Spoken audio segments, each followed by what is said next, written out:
because you have a black shield, you have a stand behind me, and you have the Featherstorm. That's a lot of ways to deal with the J4 instead of trying to dive on top of you.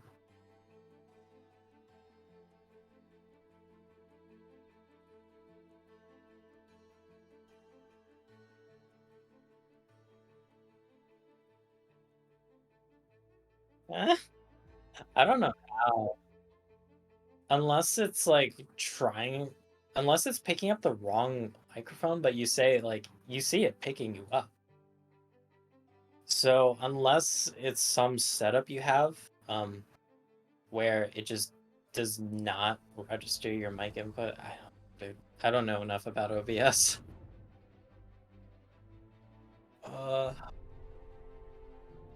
Lord. Ah!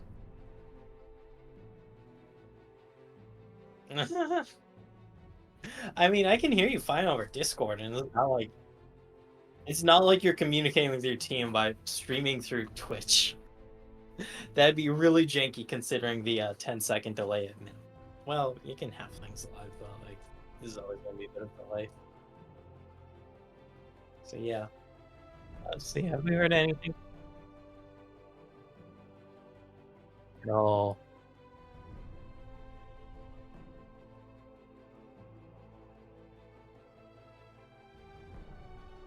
Oh, we have 101 viewers. Did someone rate us?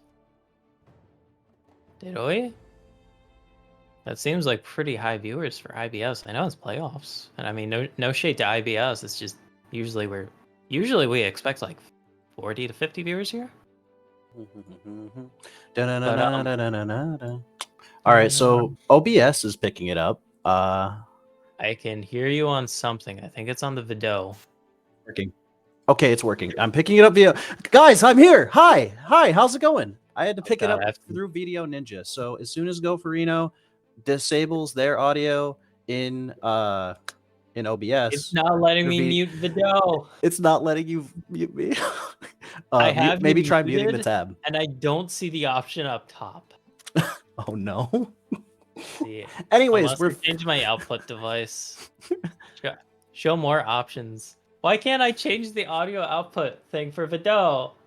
Oh no. Anyways, we're gonna go ahead and head into spectator delay. It's about 2 minutes in. I'm finally here. I'm finally gonna be hearable for the rest of the stream. I'm gonna have to make some changes in OBS, and I will be here to help out until Bickle gets back. So with that being said, everyone, thanks for joining us for the most scuffed draft you've ever seen. We're going to be back with Game 3 of Tenebris Esports taking on Sunset Ravens. Who's going to get a lead? Find out soon.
Directed camera. Take effect. Hello, everybody, and welcome back. Our audio is finally up and working properly. Just going to balance my audio a little bit. Perfect. That sounds good. Let me know if there's anything up Twitch chat. And in the meantime, my name is Dory K. Finally getting my stuff working, and joining me again is Go for Reno. Thank you for having me. Yeah. Thank you. Thank OBS for picking you up. For sure. So anyways, we've had a kind of weird setup. We're starting a little bit into the game. We had what appeared to be a level 1, but not really. It looked like they were just gonna stack Tri-Brush in anticipation of the strong level 1 that you had mentioned in the draft. So nothing really happened, to be honest. Yeah. I don't know. People looked at each other funny. For sure. And I'm sure there were some abilities thrown out. I didn't see it because we had to skip ahead of it because of the early game pause. Yeah. Essentially they just kind of like stacked. The team with the incredibly strong level 1 decided to just 5-point. The team with the slightly weaker level 1 decided to just stack and Tri-Brush in anticipation. Then nothing really happened. They go back to playing their little line of scrimmage before the start of the game. And interesting enough, you want to talk about the jungle pathing to start this game because they did do opposite clears this time. Yeah, they did do that last game as well. They both started their respective blue buffs. For sure. Kind of interesting because last game I figured maybe wanting to pay a lot more attention to top side, but we saw the side of Aeon's not opting for that. Yeah, and we do see actually a full clear, what appears to be a full clear coming out of the Jarvan so far. No Soul Lane Prio, no red buff into gank going. But bot lane is starting to get kind of like a slow push to the red side. How does the bot lane matchup go in your opinion? Like I have thoughts, but I mean the Xayah Braum definitely gonna be the much more passive one here in the early game. Unless you're able to like really land a good Winter's Bite into a stun and then just a fat root. But this early in the game, like Xayah does not. Okay, yeah, and like that being said, exactly like that, a flash is blown. Very good shout. Yeah, without seeing the ignite go down, I'm actually surprised. Maybe Nebulous wasn't expecting that to fully connect, but that was a very good trade coming out from Nebulous and Xandra. Spotted. Yeah, we're going to see what's going to happen here. It looks like the wave is going to get slowly pushed out from SNC. I'm wondering if they're going to sniff it out. They don't have vision so far. We're going to see if Karma Legend is willing to walk up. Here comes the Lantern, but without Flash, nothing really going to come of it. Yeah, a little telegraphed when that Lantern was thrown out there. This is what they probably wanted to do was just go for the Hail Mary flag and drag or Hail Mary hook there. If it lands, then you probably force out some summoners yourself. Just going to be a bit of extra time spent in that bot side gank. Coming out on the top side, alley-oop. One bandage toss, flash. Just a little bit of a hit. The flash double alley-oop. And an easy first blood coming out for the side of SNC. Well-timed Amumu gank. Unfortunately, Glizzy a little bit slow tracking the pathing for the Amumu. Amumu, of course, starting blue, mirroring the opposite clear of... Oh, and down comes the hook, actually. Nebulous taking a little bit of damage, but not going to quite die, able to get out with the shield. And Rennick just still going to hover here on this bot side. Really wants to make something happen. Oh, Wildstar. Okay, does have the shield. Yeah, you kind of really want to back here's this soul off right now. You got no pots. The wave's pushed up. You really don't want to be going for a dive. You do not have the tankiness right now to force that unless Lizzie Gobbler is extremely low health. Yeah, there we go. Just back here. You'll have the stronger back. You come back to lane with the Caulfields. Okay. For sure. And let's talk for a second about what happens as a result of this. You can kind of see a little bit of vision being placed for the side of SNC into the top side. But off that reset, they actually didn't reset bot lane. They actually are opting to stay in and go straight for the dragon. Since they did have a ton of prio, the wave isn't going to be pushed back into them too fast. It's not like Braum and Xayah have a ton of wave clear right away. Q? Give him the stack. Yeah. Junk Sleep gets the stack, and that's 27 stacks of phenomenal evil power for Junk Sleep. Trying to check. You get the... Let's see. Okay, large minions grant an additional 2 extra stacks. That's 3 AP, baby. There's 3 AP. Min-maxing Here in IBS. Min-maxing in IBS. What are we talking about today? I mean, you see that in Pro too. It's just kind of funny. It's like, yeah, that's okay. That's a good hook. That being said, in comes the hook. Nebulous getting a good flash. Flash coming down from Lost Havoc, but it doesn't get anything. The root coming down. Feathers. Blade Caller actually managing to get the kill here. Kill going down to Braum, though. Looks like the Ignite was burned. That's how it ticked down there. Lost Havoc not able to finish it off with the Curse of the... Or not Curse of the Sad Money. Tears. Crying all over the place. That's his passive. Ooh, yeah. The wah.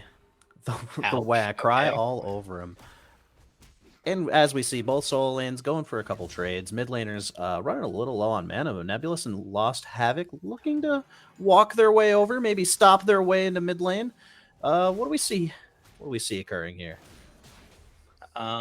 More trades in the top lane. I think it was okay. Good dodge on the Haymaker from Wildstar, but you have to be careful. You're not really all that tanky, and with this early Bramble Bust here from Glizzy Gobbler, that's pretty helpful against the Olaf, who goes up, auto attacks you a lot, really relies on you know, a good bit of healing.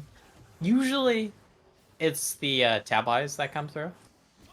So those are really effective, but this is also effective too. Yeah, for sure. Especially Wildstar's Olaf passive being really powerful when they get into these low HP like fist fights that both Set and Olaf actually enjoy. So it's actually not too bad. That being said, I agree with you. I like move speed in the top lane. I like playing around the long lane, having like boot. It sounds weird to say boot control, but like knowing like if your opposing top laner is going to bring it, especially if you're playing like what is essentially 2 juggernauts into each other. Like if one of you can run the other down. We kind of saw it in the Darius game where Set got behind and he never had a move speed advantage over the Darius. So Darius was always just like run him down like a dog, able to deny him off the lane CS. And as I say, that comes down the Flash Flay, Lost Havoc getting Chris the Sad Mummy down, and it's inside of the wave of SNC. Xanadrana lives! And Karma Legend going to actually start getting that Winter's Bite passive down. Nebulous decides to walk away instead of finishing it off. Does Lost Havoc have access to the binding? Are they going to pass it off to Xandra? No, they're not. Nebulous getting the last hit on that kill. And 4-0 start for SNC. Yeah, unfortunate that Xandra not able to get that kill, but you're still 0-0-3. You haven't died once. Your lane opponent has died twice. So you're still feeling nice about that. You only feel bad about this if you're a Draven player. If you're a Draven. Okay, Ragnarok popped, but you eat that full Haymaker. Oh, did you see that flash? He attempted to hit the ultimate while Ragnarok was charging, so he just kind of like went through and maybe he's trying to just get the damage, but yeah, it was Wildstar survives. Okay. Yeah, it was definitely just a damage one. Flash, boppity boopity.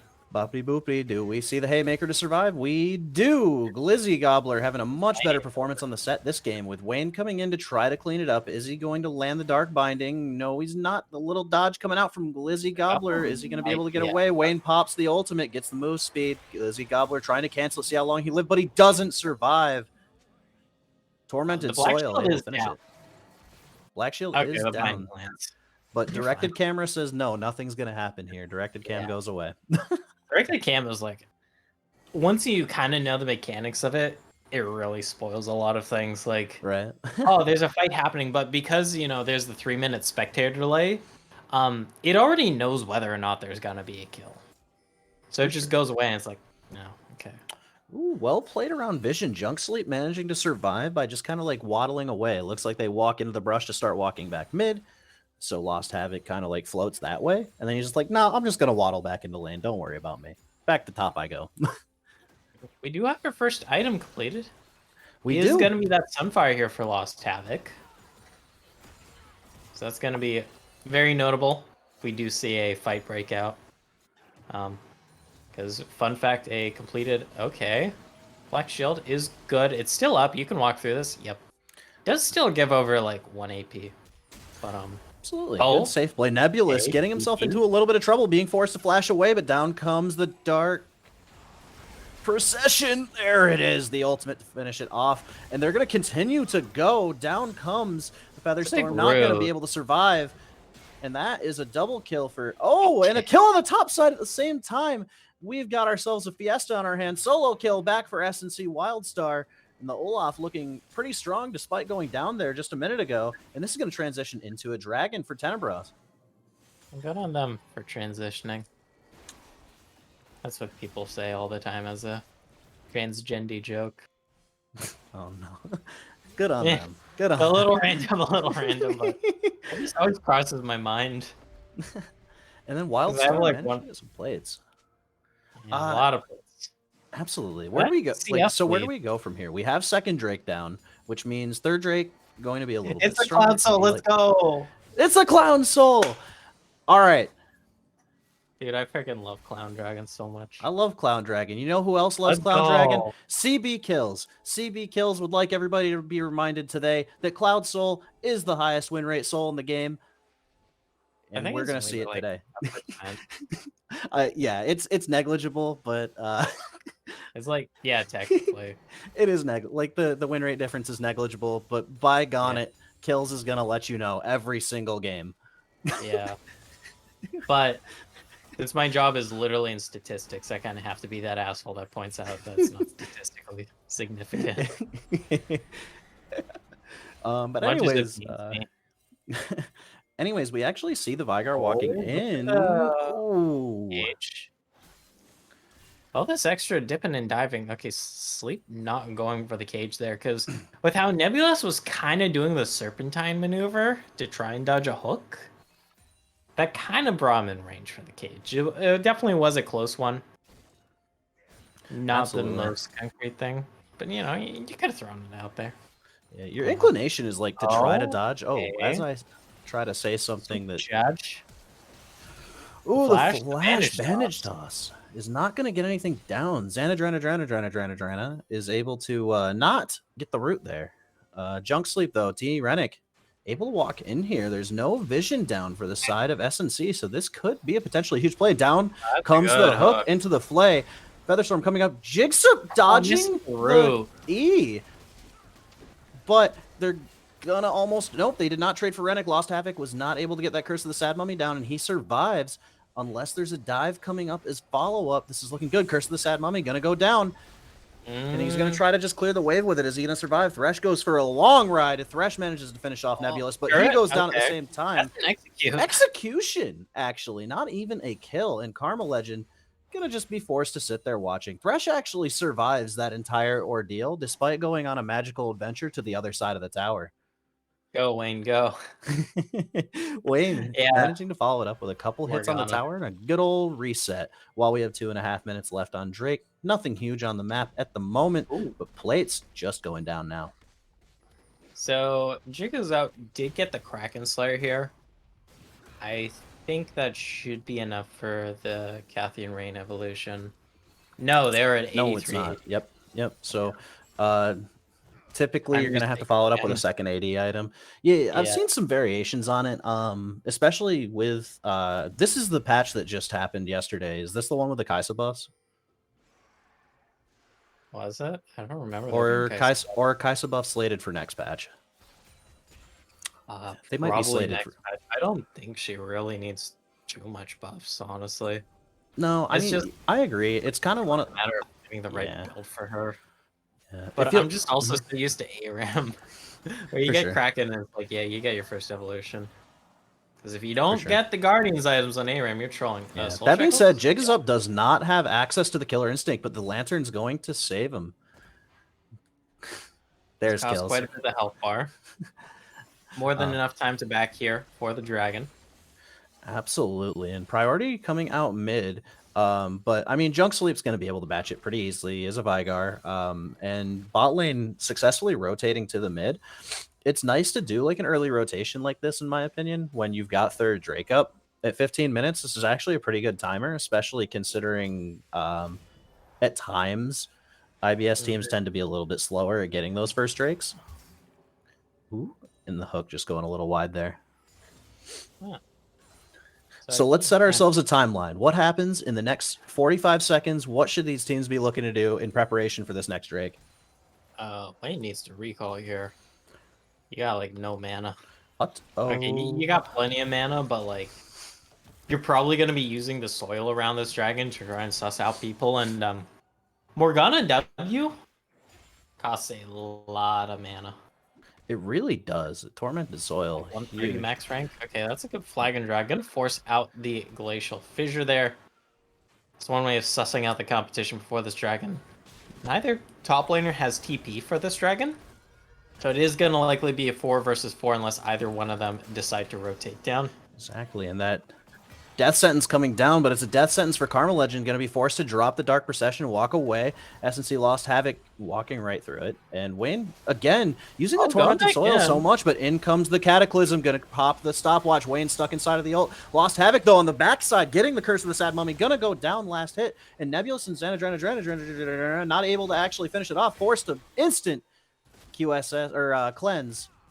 Captain Jack, very well played. Glizzy Gobbler on the other side, gonna grab Wildstar. He somehow keeps dodging these haymakers like it's his job. And is he gonna greed for it? Is he gonna greed for it? Down comes the ultimate, but he manages to get the tower down. SNC Wildstar going for the turn, a level up, goes for the ghost. Glizzy Gobbler not able to do anything. Down comes the that miss.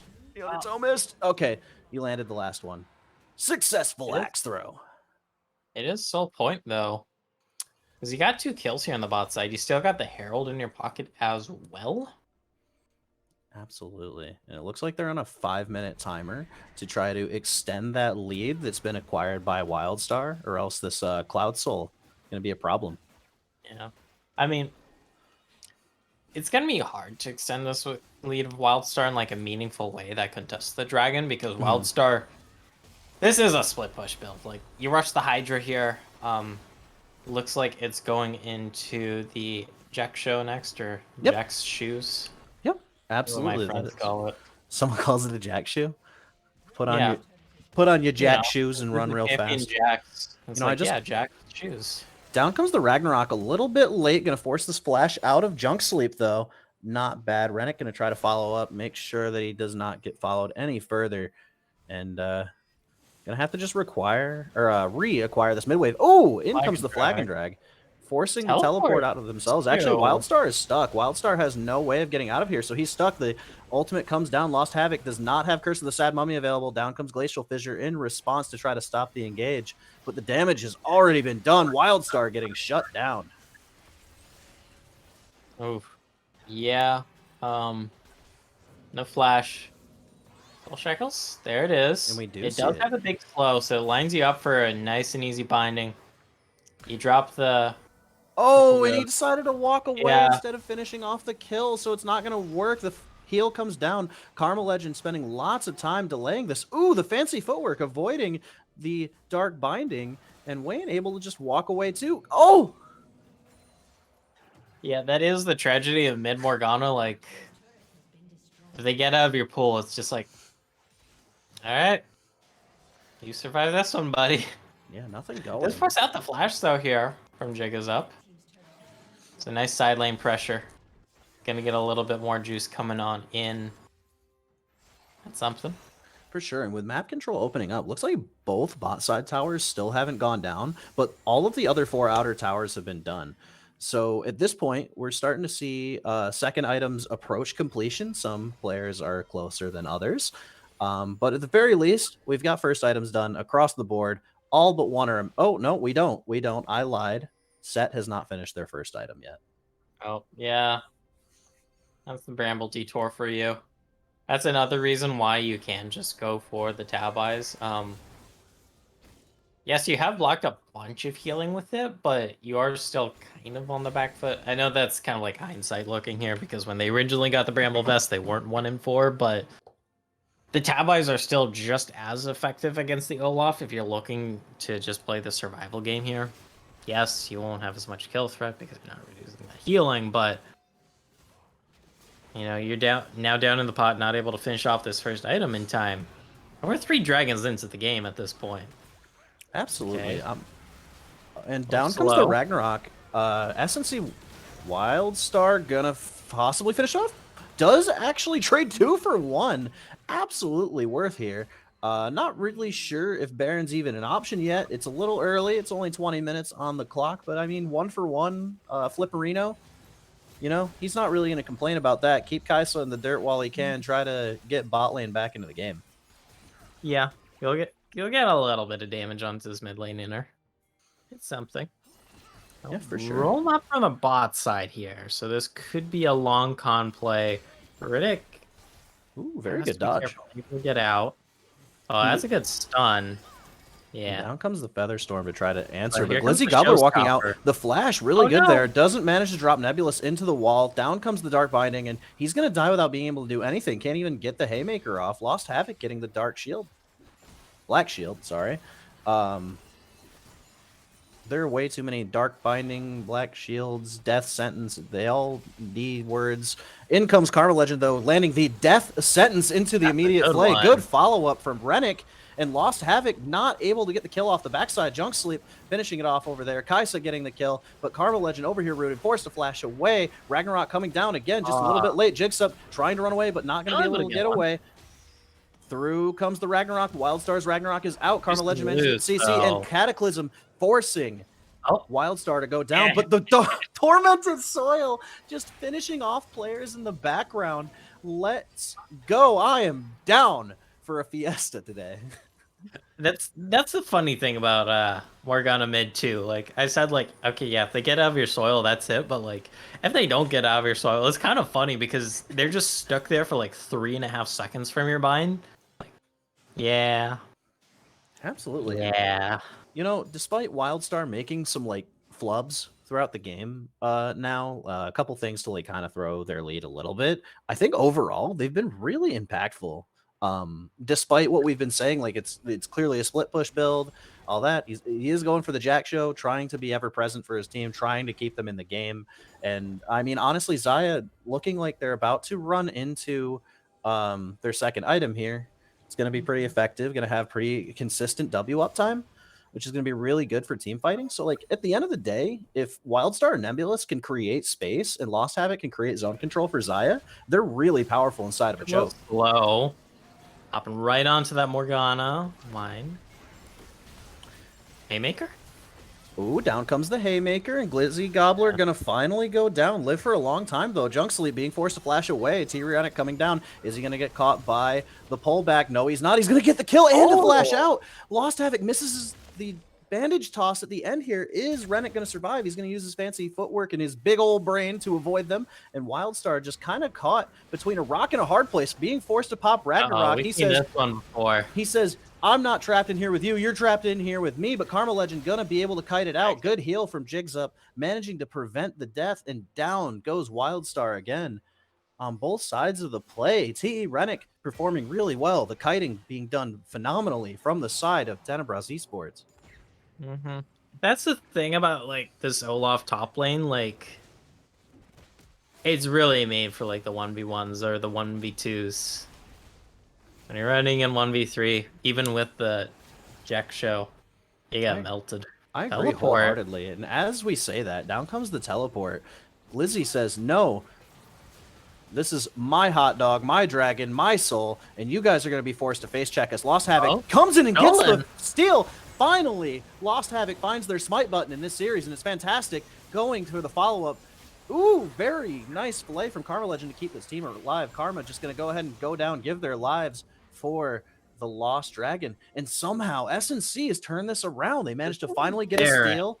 Lost Havoc found his smite button, managed to get the steal that prevents the Clown Soul, and immediate control over Baron being established here. I don't know if they're going to do it. I don't know if you have an opinion. Oh, they're going to do it.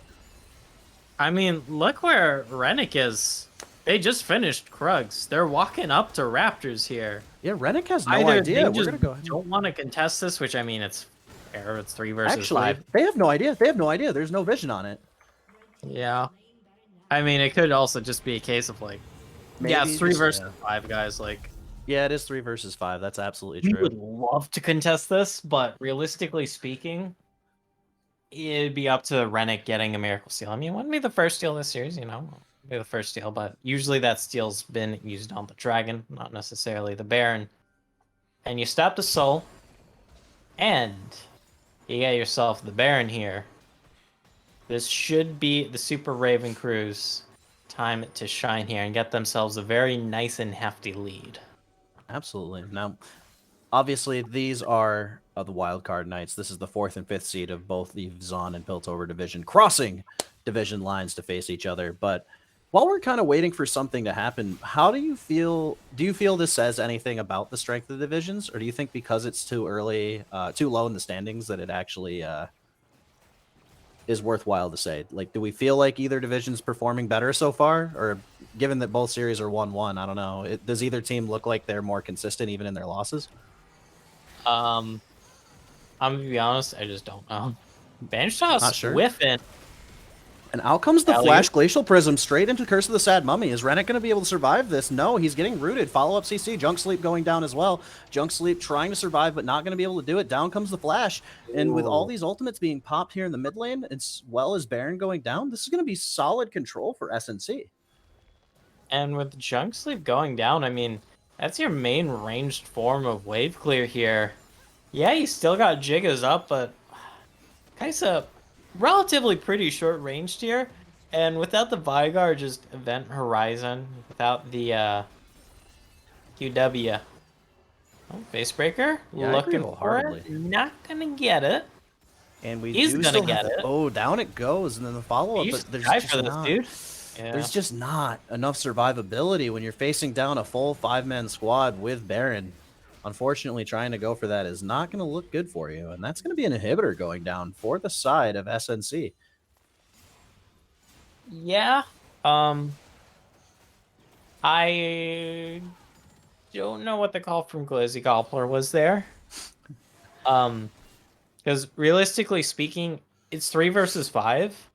You can't really do squat. You're 1 and 8 as this set now. Like, you're not at a 1v5 state. Maybe Rennick's able to get a little bit of a consolation prize here. Not even that, because with the Radiant Virtue, with the Steel Caps, plus the Bramble Vest, Nebulous does have enough armor to kind of throw it off Rennick for the time being. Now, we've heard differing opinions on it, too. Given the state of the game, we got about a minute left on Drake. It is mid-inhibitor. Do we think that there's a world where this mid-inhib going down is something that helps Jig is up and Junk Sleep get that last bit of farm as long as they can maintain mid-prio going into this Drake? I mean, yeah, like, if Sunset Ravens aren't able to capitalize off of that, each of those super minions are worth, like, probably 90 gold at this point in the game. I know the value scales up. For sure. Yeah, that's kind of what I had in mind. There's kind of like these differing opinions, I guess, on like when it's okay to start just like saying, screw it, take the mid-inhib, screw it, we want the control. But at this point, like, the wave clear is not bad. Yeah, it's usually dependent on how early in the game it is. Like, because if you get a pre-20-minute inhibitor, it is, like, near impossible to do, like, anything meaningful with that. It's not like you're threatening soul at that point. You know, you're threatening maybe soul point if you're that far ahead. But if you're that far ahead, like, it doesn't matter if you get that inhib that early on. It's usually for, like, okay, yeah, we're like, kind of ahead. Yeah, and given the state, we're actually just at a 5v5 standstill, 5v4 standstill. It looks like Junk Sleep hasn't entered the fight quite yet. We're going to see this undertow land. Is Wayne going to land the flash? Bandage toss, but a solo ult onto Rennick means they're going to try to turn this fight. Zanadrana popping the ultimate in the backline. He's still going to go down. Jig is up, getting good damage on the flank, but is he going to be able to survive? Used the killer instinct to make that happen, and Junk Sleep getting the ultimate on the backside, but it's not going to be enough. The rest of his team is dead, and he's running for his life. Forced to flash. Triple kill for SNC Wildstar to keep SNC in firm control of this mid game. Yeah, just kind of caught with their pants down. Junk Sleep not able to really attend that fight until the latter half, when at least 2 of their members had already died here. And they're not going to be able to get Soul once again.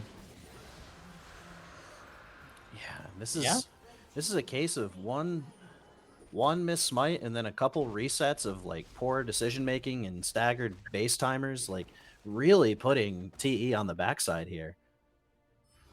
Like, they're now almost 6k down in the pot. That's closer to 5.5k, but you know. For sure, yeah. At this point, the goal difference is just ballooning. Both teams, I feel like, perform pretty well in a choke. And I mean, at this point, that was just a straight up fight right down the lane, and they still completely were outclassed. Yeah, because we did see Jigga's up, like, use the ultimate there to get into the back line.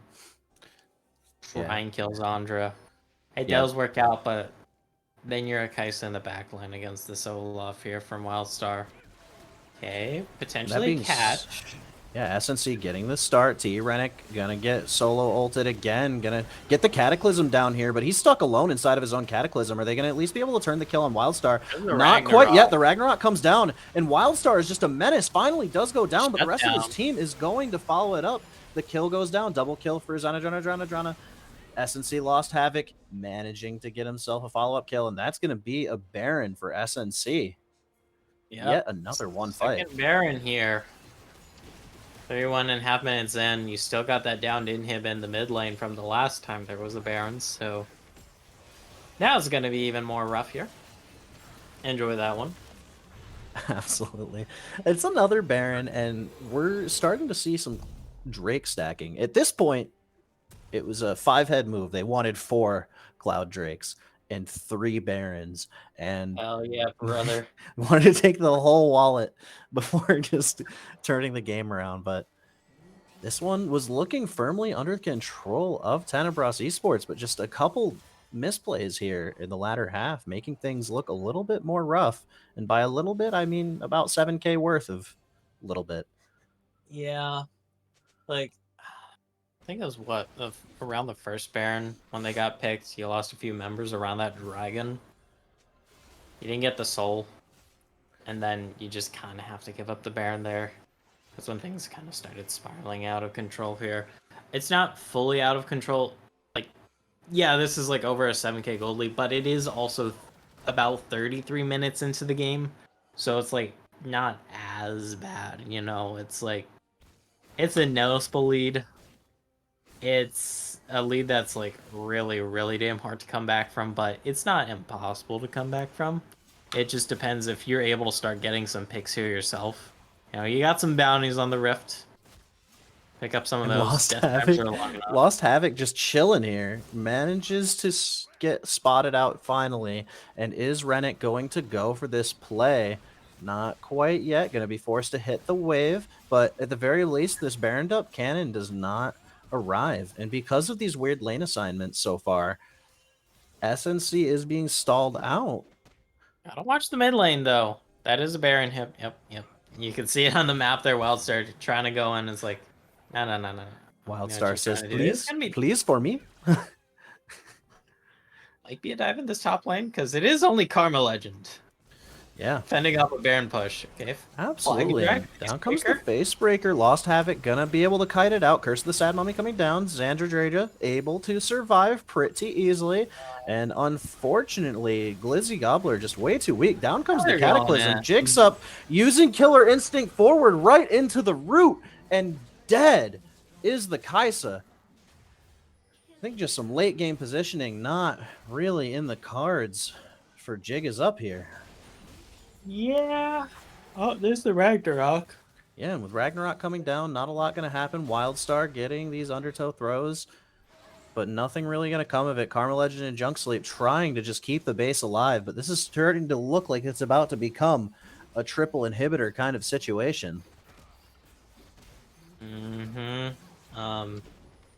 of a done deal this game at this point. I said it was like kind of comebackable, but now it's like, yeah. This seems to be a matter of just closing it out. If we're being 100 with everybody, this game's kind of over.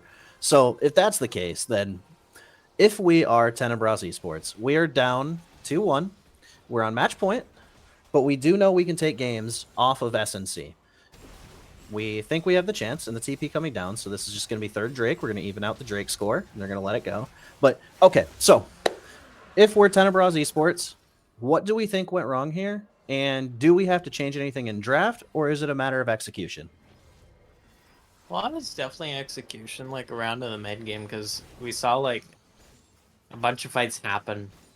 You know, they're kind of getting caught out with their pants down. You lose some members here, you lose some members there. And now it's just kind of gone to the point where it's like you can't really do too much. The Olaf Amumu dive, it's just too much for your backline. We've seen Wildstar in these past 2 games just really take over the top side. Keep in mind, this time around, Glizzy Gobbler did have the counter pick, opted for this set matchup. He was doing like okay at the beginning, but then it starts snowballing a little out of control. So maybe trying to pinch this top lane here against Wildstar, because that does seem to be a very constant thorn in your side. Whether that's banning out some key champions, whether that is just hard camping top here, you got options. But you do want to stop the bleeding on the top side. For sure. And honestly, there is still some good I guess I'm brain farting. The comeback objectives. I mean, they can't really do anything, right? They're getting triple inhib minions pushed in. Yeah. It's not like they can get any of them, but I mean, shutdowns are okay. Maybe being able to pick a random shutdown would be good, because maybe SNC's got Olaf overextending into fights, but it takes like your whole squad to even hit him. So we've noticed SNC just kind of becoming a lot more, I guess, brave with with now the double following him. supers are getting on top of these inhib or these Nexus turrets. Because that's the thing. Okay, that is a good hook. That is a good flash. SNC Havoc getting a good Curse of the Sad Mummy and Glacial Fissure coming down. Not all the waves are in, but Nebulous getting hooked, being forced to flash away, and it's just a trade of ultimates and summoners here. Not anything coming out of it, but that's just going to be a walk to Baron, and unfortunately, Tenebras not able to do anything about it. They had like a very small window where only one of the waves of super minions were hitting, and they did take the opportunity to capitalize on a little bit of an overextension from SNC at the very least, but might be a little late. Yeah, because the thing is, right now is Aeon. It's like you're dealing with double supers. You just can't walk out of your base. Maybe you can send like one member out to try and steal this Baron, but you're gonna be walking through all these wards. You're gonna be walking through the enemy team, prepared for you to try and steal it. Yeah, it'd be a Hail Mary and a half. And for sure. Yeah, and I mean, Morgana's even like standing there on the path that Rennick would take, the only path where he believes he can get there without having to do anything. But Karma Legend being forced to flash. Wildstar really fast here. Down comes the Undertow. How long is Karma Legend going to be able to live? I don't presume very long. Keeps missing the Undertows. He's got some fancy footwork. He's going to survive. Nope. First Undertow lands. Down comes the Black Shield. Going to do some damage. Going to use your E. Come on. There you go. There's the true damage. And Wayne manages to get the Rampage. In comes the wave in the mid lane. I don't even actually know which super wave that was, but we've got 2 of them approaching from each side lane. Mid lane one coming in pretty quick, and down comes the Dark Binding. Is it going to be able to do anything? Nope. SNC lost Havoc. Getting that zone control down. Tower goes down. Ragnarok being popped. Rennick being forced away. Cataclysm into a flash immediately, and Wildstar just forced to watch while he waits for his team to win the game. Down comes the Featherstorm just for good measure, but they're going to start hitting the Nexus. All 3 minions hit it, and Glizzy Gobbler flashing to assert your, I guess, lack of dominance to end this game, and that's going to be it. Yeah, topside kind of really bleeding over, it felt like. I mean, Rennick, they got their J farm from last game again, but just not able to bring out the same magic this time around here. Yeah, I don't think so. That Rennick not able to get as much done, like you said. Very effective early game, but you can kind of see from like the damage chart that it just kind of like it tapers off, especially for Jarvan. It tapers off really hard. Jig is up, not able to be effective on that Kaisa. Maybe some poor positioning choices, maybe some better build choices for the next game can be made. And I mean, with the amount of zoning tools and like AoE, like zone control tools that were in the red side composition from SNC, it totally makes sense to me that it was difficult to really accomplish anything. Yeah. Yeah, they're definitely going to have to change up a lot going into this next game here. Well, not super a lot, but they're going to have to change up a decent amount of stuff here. Because, you know, this is match point here. Because I don't think there's a loser's bracket. There is not. Nope. This is not gonna. There's not going to be a loser's bracket in this one. So, the reminder: the winner of this series is going to be facing off against CB Clowns in the set quarterfinals. Quarterfinals. Yep, quarterfinals. winner of this match going to be facing off against CB Clowns. Tenebras Esports has not had the pleasure of playing against Clowns yet. SNC did have some breath of life against them, did manage to take the series to 2 close games, but they also were running on a sub. So we're going to say SNC looks like this is their opportunity to get back into good playoff form, the form that they had at the beginning of the season. And if they can close this series out, they might be looking good going into quarters. Yeah. It is a matter of closing it out, though. Absolutely. Looks like we won't be changing up the sides again, so. All right. Going to see everybody here on the same side. So yeah, it looks like we're going to get counterpick again for SNC. Let's see if Tenebras Esports can utilize that draft a little bit better. They did first pick the Jarvan yet again. They did have counterpick in the bot lane, or at the very least, they had the access to choose any ADC they wanted. Granted, counterpick is the onus of the support in that matchup, at least in lane, but I don't think lane necessarily was their problem. I don't know if you agree, but I don't necessarily think lane was their problem. Yeah. Yeah. Definitely didn't fall super far behind in lane, and it was pretty even. In fact, we even kind of weighted in their favor here, but something we'll have to see once we get into the next game. For sure. So with that being said, thank you everybody for watching. We're going to be back in just a moment while we go to intermission. We're going to get ourselves into what may be the series decider, or maybe we're going to hear some silver scrapes today. For my sanity and for Go Farinos, we'll see how it goes. Okay.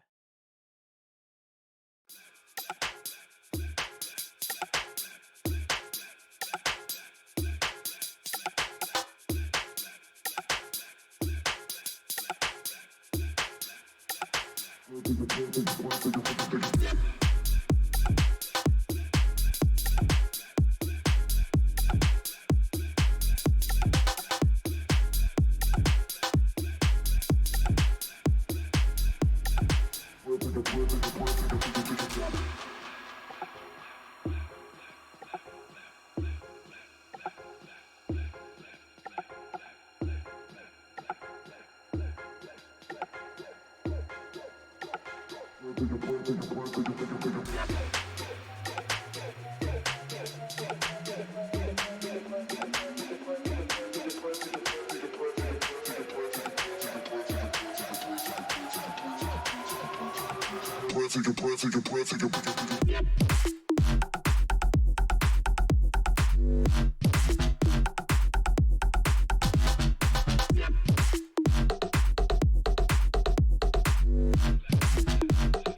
I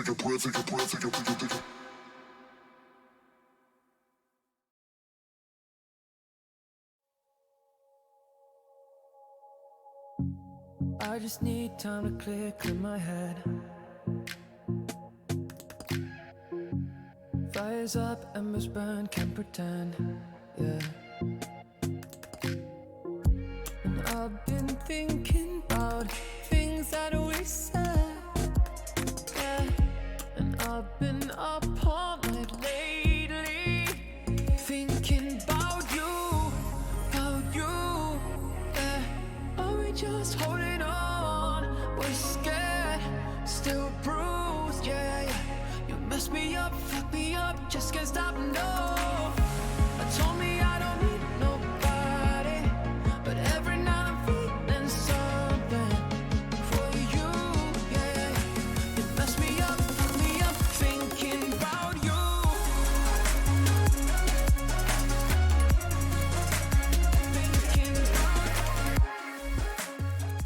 Hello, everybody. Welcome back to game number 4. SNC going up 2-1, going on to match point, and TE being forced onto the back foot. What do you expect to see from the rest of this draft as we see Olaf first pick coming out? That's going to be the first time they don't prioritize a jungler. It is Olaf top again. We think it's definitely going to be Olaf top? It is Olaf top. The Kled works well into it because you can also go all in, but you also just have that natural Grievous Wounds in your kit. Mumu that has been quite the key player this entire series. Absolutely. Once again. I'm a big proponent of Kled. I don't know how much we've seen it in IBS this season, in BOL at least, but I think Kled's a pretty awesome champion. Given it's because he's yeah. And they're already oh no, they're not gonna finish the Swain. Okay. They're gonna go with the Morgana. I was gonna say if they're gonna double down on all the sustain, try to go for like the drainy team fight, which is so common in this bracket. Luckily for Kled, it's only going to be a single target so far. As awesome as that heal cut is, it is only single target. He's going to be really strong in the side lane, but we don't want to have it become too overwhelming, and I don't think T actually knows that. Yeah. G4 once again here. I'm trying to think where they're trying to send people here, because mostly the Morgana. With the Thresh lock-in, you can actually just throw it upon and be fine, because Morgana works really well into Thresh. Thresh is primarily single target outside of the Flay, so you know it's mostly about who do you land the hook on. Yeah, if you got the Black Shield on you. Yeah, and the only like real skill expression comes down, like quote unquote skill expression or game knowledge, I guess, from the matchup really comes down to how many points into E Thresh puts in compared to how many points in Black Shield Morgana puts in. The breaking threshold from your enhanced auto on Thresh changes depending on how many points each of you have put into those spells, but generally in this elo, we're not going to really worry about that too much. Yeah, because it's mostly for the hook. Yeah, it's mostly for the hook. There's just that tech where like if the Thresh is smart enough to level E enough, he can auto to break the shield and then throw the Flay and then the hook. But I don't expect most Thresh players at most elos, unless they're like straight up one tricks, to really like effectively know how to do and execute that type of interaction. So we actually do see the Kaisa come out in response as well. Kaisa Thresh going up against what is maybe Morgana, probably Morgana. I did see Morg mid last game, so it's not completely out of the picture. The Jinx that is going to be able to outrange the Kaisa in the spot lane. Very prone to getting all in, especially at level 6 here. Even before level 6, okay, it is going to be the support Morgana here. So you have the Jinx Veigar on the backside here. The Veigar cage not really going to be the best protection against the charge here, because the charge will bypass that, so you'll have to be in your cage, but if you're in your cage, that means you're closer to the enemy. And Lux would be interesting. Outranges the Veigar. Does outrange the Veigar, yeah. The E is an effective skill. Hopefully it's able to pair with Amumu very well. The follow-up on their engage is very good. If they can land those skill shots, if they can control the wave, kind of get themselves like a slow push just outside of mid tower, really easy to toss that bandage toss in there and follow it up with a light binding. So we're going to have to see if dark binding or light binding is going to be more effective this game. As we see Morgana facing off against a lot of champions with CC that she has to effectively black shield. Yeah. This is also support Morgana, so you're not exactly having the beefiest of shields here. Yeah. And you're very squishy yourself, so yeah, it's got to be a balancing act. But if you do get it off, you know, you only really got one primary target here. It's going to be this Jinx. That's what Ravens are going to be gunning for. They're going to be diving onto your Jinx. That's your main damage, so yeah. you only really got one target for it. In most circumstances. I kept making that point as if I literally talked about Morgana as if she was mid, despite us just talking about how Veigar is mid. I'm so sorry. Okay. I mean, Veigar support isn't unheard of, but into progression. Yeah, no, it kind of makes sense. You can kind of tell from the way that they were drafting, getting rid of the safe. I mean, getting rid of the safe ADCs in the second round of bans wasn't bad. Interesting to see the Xayah ban. Maybe it was just frustrating to deal with, but I feel like Tenebros's comp is really good at dealing with Xayah this time around. But yeah, you got the. I guess you don't have the most backline threat here. It is going to be a J4, which I assume is going to be the more bruiser-orientated one, unless there's some snowballing happening. And it's going to be the top lane Olaf, which does put a lot of threat onto the backline if you do get ahead. It is a bit of a feast or famine sort of thing, though. Yeah, and I feel like it looks like a pretty effective late game win condition for Tenebros. Like they've got a hybrid setup. Like you can see Jarvan do like red single target clear into topside here, especially since Kled really only wants to go forward, and you could try to get that under control. But I mean, at least from the standpoint of like late game, Kai'Sa definitely doesn't outrange or outscale Jinx. Jinx is going to be the hyperscaling queen here. Veigar, hyperscaling king. Lux going to be very effective in the early game, mid game. Going to be able to cut off chokes effectively, along with Amumu and Kled ultimates, just being incredibly good zoning tools into chokes. So I'm interested to see if they can play around mid and bot priority before dragons this time around. Because their dragon stacking they got last game was really good until it wasn't anymore. Yeah, it was really downhill from there. So just don't go downhill, bro. Just don't go downhill. Easier said than done, of course. But hey, for sure, definitely gonna be walking on eggshells for both the carries this game because either you're just gonna have a lot of unga bunga thrown your way, or you're just gonna have a lot of Lux laser beam throw your way, and you don't really have all the peel in the world. So have fun with that one. For sure. I, for one, am a victim of getting hit by random light bindings. So I mean, there's definitely a world where this SNC comp just gets ahead and just does not look back. Because they definitely have really effective snowballing tools and massive side lane threat from the Kled. I'm not actually the most knowledgeable about it. I feel like Kled and Olaf, both super snowbally, super early game top laners. I don't actually know which of them wins the later the game goes. I guess it depends on the build, because I know Kled's build has actually varied a lot since the enemy rework. Of course, at first it was all about the Gore Drinker, but nowadays I think it's the Ravenous into the Eclipse, or you get the Tiamat into Eclipse. Much squishier, though. You're not getting any health with that build, which is pretty damn big. It's much more of a 1v1 in the side lane sort of option, so I do feel like, at the very least, though, Kled does have more to fall back on when you get behind. You have the charge, you have a lot of tools to just get on top of and stay on top of the backline, whereas with the Olaf here, if you fall behind, you're still having to run at them, and you might get melted before you get there. Yeah.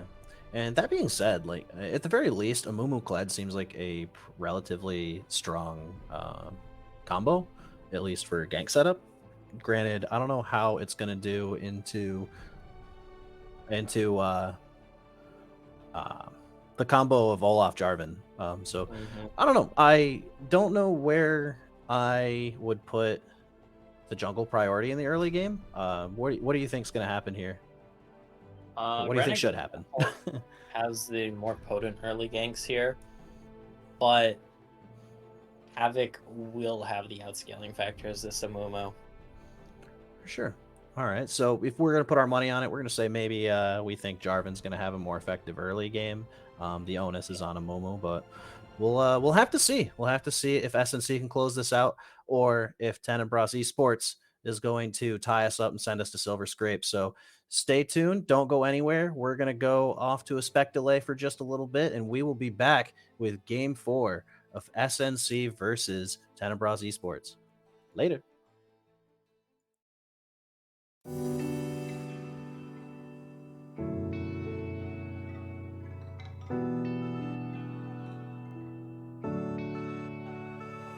I live 17 floors up, and when it rains I can feel those drops in my window pane. Lets me know that I'm still here. But when the sun comes out I will go outside. When it breaks through clouds I will give a smile. Lets me know that I'm still here. Sometimes I want to run away, to find good times again, to find all my old friends. Times I said good times, find my friends again. I said I wanna have good times, good times, find my friends again, and good times. I said good times, find my friends again. I said I wanna have good times, good times, find my friends again, and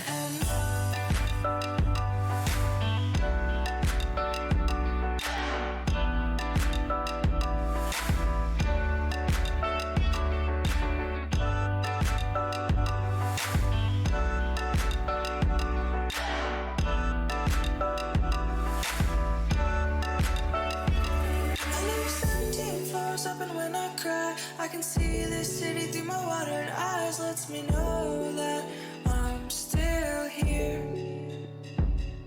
When my eyes clear up I will go outside. I'll imagine you're still by my side. Lets me know that I'm still here. Sometimes I want to run away, to find good times again, to find all my old friends. Run away, to the nearest place where I'll find all my old friends. Times I said good times, find my friends again. I said I wanna have good times, good times, find my friends again, and good times. I said good times, find my friends again. I said I wanna have good times, good times, find my friends again, and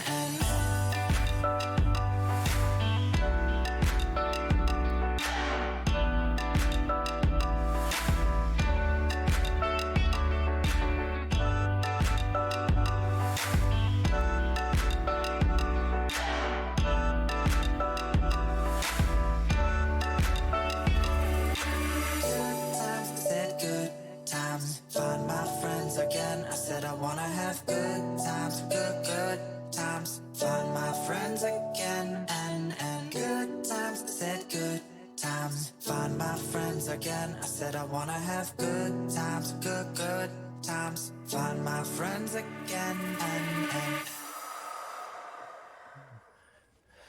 Hello, everybody, and welcome back to Game 4 of Sunset Ravens taking on Tenebras Esports. And we actually have Tenebras making a little change. They're going to 5-stack the top lane. Maybe they're going to try to get Glizzy Gobbler ahead, try to keep him from hemorrhaging resources like he has been this series. Mm-hmm. And in it comes. I'm gonna spot this out, though. Yes, but he's Oh. still going to take the Dark Binding to the face. We're going to get Kled passive being forced on the flash. Going to have to walk away. Glizzy Gobbler getting the flash undertow. Going to follow it up. Pick up the axe. Going to go for it. Wildstar not going to get the reset. And First Blood going over to Glizzy Gobbler. It's going to be a good change. Now, ramifications of the lane. What happens here? Is there enough time to back? Yes. No? Okay. Yeah, Wildstar saw that coming, but this is why you don't alt-tab, gamers. It is why you don't alt-tab. I completely agree. Not able to back with that money, so it's just going to be the XP. And I think for solo lane, it lets you get level 2 1 minion earlier. Because level 1 kill XP from, like, you know, start of the game is really, really nerfed, so you don't easily snowball an XP lead in lane. So not going to be able to use it now. Yeah. That being said, I've been in another blue side start for Rennick. He's got... so, I don't know about this. I'm of the opinion that top is the most volatile lane in this game. I mean, yeah. In this particular game, in terms of the game in general. Like, obviously, bot side focus is really strong. But, like, the priority on a top to bot side clear seems odd to me. Yeah. Well, as he hits level 2, like you said, the early level 2. Yeah, because you weren't able to back yours, Glizzy Gobbler, you are coming into lane at 60% health and missing some mana. We see that here. As the undertow hits, but he's forced to walk away. But Wildstar gonna get the ignite. Glizzy Gobbler gonna be forced to ghost and probably gonna have to base. Yeah, he's down 4 to 6 on CS, and we lost the opportunity to take advantage of that lead. Jarvan could have pathed red, blue, Gromp straight into a gank at level 3, and instead opted for another top to bot side full clear. Yeah, we're just vibing, I guess. I guess, and Amumu matching the clear speed too. Ooh. Okay, yeah. Now we're gonna see the results of that first blood here. It's going to be the boots plus extra cloth armor here. That is going to be noticeable. It's not going to give you the extra kill threat, but it's going to give you the extra durability. And movement speed as a solo for Leon is just really big because, you know, you gotta chase down people more easily with your X's. Absolutely. And the axe is definitely going to be effective unless the Amumu shows up and causes a problem here. This could be very punishing if they're not careful. Let's see. Rennick is hovering around the spot lane. Hasn't opted to camp it just yet. We've seen Rennick at spot lane quite a bit this series. Yeah, I mean, they do definitely play around getting Jiggas up early advantages, and the Death Sentence gonna just miss, just gonna hit a minion. And Death Sentence a minion. Oh, ooh, flash. Nice flash from Wayne. That was a well played flash, and the follow up bandage toss gonna hit Junk Sleep. Not gonna really get anything out of it. Lost Havoc is getting another bandage toss. Down comes the follow up. Is he gonna throw the light binding? No, Rennick is being forced to flash, and just a little light binding at the end, do a little bit of damage, you know. And Xandra Dreda continuing to lane pretty effectively into this matchup. Effective pick bot lane. How do you feel about how much of an advantage, I guess, do you think the Jinx actually needs to be effective, and does she need one at all? So you mostly just don't want to fall behind as Jinx. Mm-hmm. In my opinion, like, yeah, winning lane is nice, but if you go even as Jinx, that kind of means you're winning usually. It's not many AD carries that typically outscale you. Guess it doesn't outscale you. Yeah, I mean, yeah, Xandra will still have solo kill threat on you. Yes, Xandra scales up pretty well themselves, but you know, Lethal Tempest stacked. You got rockets. You got your quacking. Okay, ooh, Lantern coming Flag in. and Drag is beautiful. Well played, Flag and Drag. Lost Havoc being forced to flash away, and the Dark Binding going to land at the end there, followed up by the traps, forcing Nebulous's flash away. Oh, the shot comes down. Is Lost Havoc going to get the follow-up? No, Karma Legend being forced to flash. Oh, and at the end, Rennick goes down, but the kill's going to go over to the Thresh, and Jig is up his full HP after that exchange. Jump Sleep following down, looking for the dive. I don't expect this. Flash out might be a little too late. No. Minion wave has died. You can't recall here, though. No, absolutely not. Xandra trying to avoid it, having some fancy feet. Lux going back to the mid lane, not even going to bother with this Vigar. Yeah, I mean... And okay, now is backing up. Now Zandra's able to recall. Jig is up, taking a little bit of damage. Gonna Take take a more couple damage. tower shots. Oh! Let's not play with fire here, besties. And the Vault Shot not quite going to be able to get the kill. If that was a level 6 Jinx, my lord. Wildstar going in for the Bear Trap on a rope. Getting a little bit of damage down. Glizzy Gobbler being forced to ghost away. And Wildstar just running away with this lane despite the early kill at level 1. That's actually still, like, that's 100 gold advantage in favor of the 0 and 1 Kled, solely because of farm advantage and control of this lane. Yeah. I thought it'd be going a lot better with that first blood. Like, yeah, the first bit of lane did suck because, you know, you weren't able to bag. You had that low health bar, but I guess it is Wildstar just kind of top lane diffing right now. Yeah, and with this pressure from Lost Havoc, down comes the ultimate. Gonna follow it up with Bear Trap. And the nice flash coming down from Glizzy Gobbler. Gonna hit 6. Is he gonna be able to use this Ragnarok? Flash being forced out. SNC Lost Havoc gets the Ignite down. Wildstar getting the kill and the reset off of Kled passive. That's just gonna be a well-executed dive for SNC. They barely lost anything in exchange for just everything. Glizzy Gobbler is gonna lose an entire cannon wave from this. Oh. Yeah. And even directed Cam knows. Yeah, both these top laners neither have teleport, which makes this lane like even tile. Like, you do at least get the flip side Hextech Dragon. That is gonna outscale.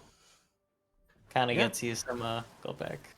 Yeah, so we know. Ooh, down comes the follow-up. No flay, mana, unfortunately. Yeah, Wayne has no mana. Unfortunately, it is not the Just Magical Girls buff. Not going to be getting that mana buff from being named Just Magical Girls. Oh! Bolt shot a little shy of hitting there. And lane is looking good for Jinx, though. Like, right now, we're building an advantage on Kled, our side lane splitter. And Jinx, though, is becoming especially powerful against a team that she mostly outranges. So at this point, what do we need to start focusing on to make sure that the scaling doesn't have an opportunity to engage here? Just bot lane party it. Like, because it doesn't take much for Wayne to roam if they're really accurate with the lasers. Because then you're just able to finish off stragglers with that. So if you get Lost Havoc down here in the bot lane, you get a Bandage Toss, you get yourself a Cage or a Death Sentence, you're probably taking down Jiggas up and putting this Jinx on the back foot. Yeah, it does definitely feel like Jig is Up needs to be shut down before they become a problem. At the same time, like, if Vigar is able to follow, down comes the Ragnarok. They're going to be fist fighting in the top side, fist fighting in the bot side. Lost Havoc going down to Junk Sleep's ultimate. Glizzy Gobbler turning around Wildstar's passive being knocked. But Lux actually misses the binding on a stationary target. Glizzy Gobbler going down. SNC Wildstar getting the reset. And Wayne able to zone off. Rednick is going to be forced away. The Kled ultimate comes down. And at the same time, Jig is up on the other side of the map. Finishes off a 2v2 kill against Xandra, and this is just a disaster for both teams on separate sides of the map. Yeah, gonna have to criticize Wayne a little bit there for missing the final spark on a stationary target. They also have the angle on potentially a double final spark there, but we all make mistakes. We all make mistakes. Some are just more costly than others. Absolutely. And Nebulous again with the fancy feet, managing to dodge out all that CC. Lost Havoc, not going to be quite in range for a bandage toss. Nope, not going to throw it. Very wise not to throw a bandage toss you know you can't land. Yeah. Although, the game I like playing is just called Alley-Oop. Alley-Oop. I find when you say Alley-Oop before throwing out the bandage toss, you're more likely to land it. It's just like putting flames on your car. It adds 5 horsepower. It adds 3 range. True. Yeah. We need flame decals in the League. Well, Hot Blitz actually has flame decals. We just need chromas that are just add flames to character. Hell yeah, Your character's brother. on fire now. I mean, there's kind of some skins for that. Yeah, definitely. Wildcard is Ira. Ooh, that's a nice skin. Fire Wukong, Molten Wukong. The Inferno. I like the entire Inferno line. I know there's some big problems about it because it is also kind of a boring line. Right? Like, oh man, they're on fire, dude. Wow. Neat. Flag not gonna be canceled. Rennet coming down, getting the Cataclysm. Lantern gonna come out. Not really anything to come from it. Jinx, Super Mega Death Rocket does go a little wide. And Jig is up, back in lane. Good lane priority. Good 30 CS lead. Good 150 gold shutdown. Mythic's still not down though, so the gold lead is not going to hurt too much yet. It's going to very soon though. Yeah, the pickaxe diff, kind of noticeable. Oh, that is a pickaxe diff. Rennet trying again to go for these aggressive dives. Nebulous just missing the death sentence. Actually, Xander Dreda dodged for a long time, being forced to use the cleanse. Nebulous going to go down in exchange, but Xander Dreda able to survive again. Oh, the follow-up with the Momo ultimate. This is just this game is absolutely what we've come to expect from IBS. Super fun, super fiesty, super team fight, super fist fighty, all over the map. Stuff happening on every side of the game. Soul laners for SNC getting the advantage. Bot lane getting first tower here for Jig is up. Just so much is happening on the map, and it's time for Jig is up to decide to flex their lead. Let's see what happens with this Fed Jinx. Let's see what they start to do here. Yeah, because there's a 2,200 gold differential between these two AD carries right now. Yeah, it actually makes up for a majority of the gold lead. Absolutely. Yeah, a vast majority of it. That is just a few hundred gold off a full completed Zeal item between these two AD carries. Just the Zeal item though, because Zeal items are like 2,500. / 2,600, depending on whether or not you're getting the Rapid Fire or the Runon / Phantom Dancer. For sure. And we actually see the Kraken Slayer come in, completed boots. We're going to see if something else comes in. Another dagger. So we might actually see a Runon's Hurricane or a RFC. Probably not RFC. She outranges everyone already. But definitely could see a Runon's. Definitely could, I guess, see a Phantom Dancer, but I probably not. Wildstar going for the dive, though.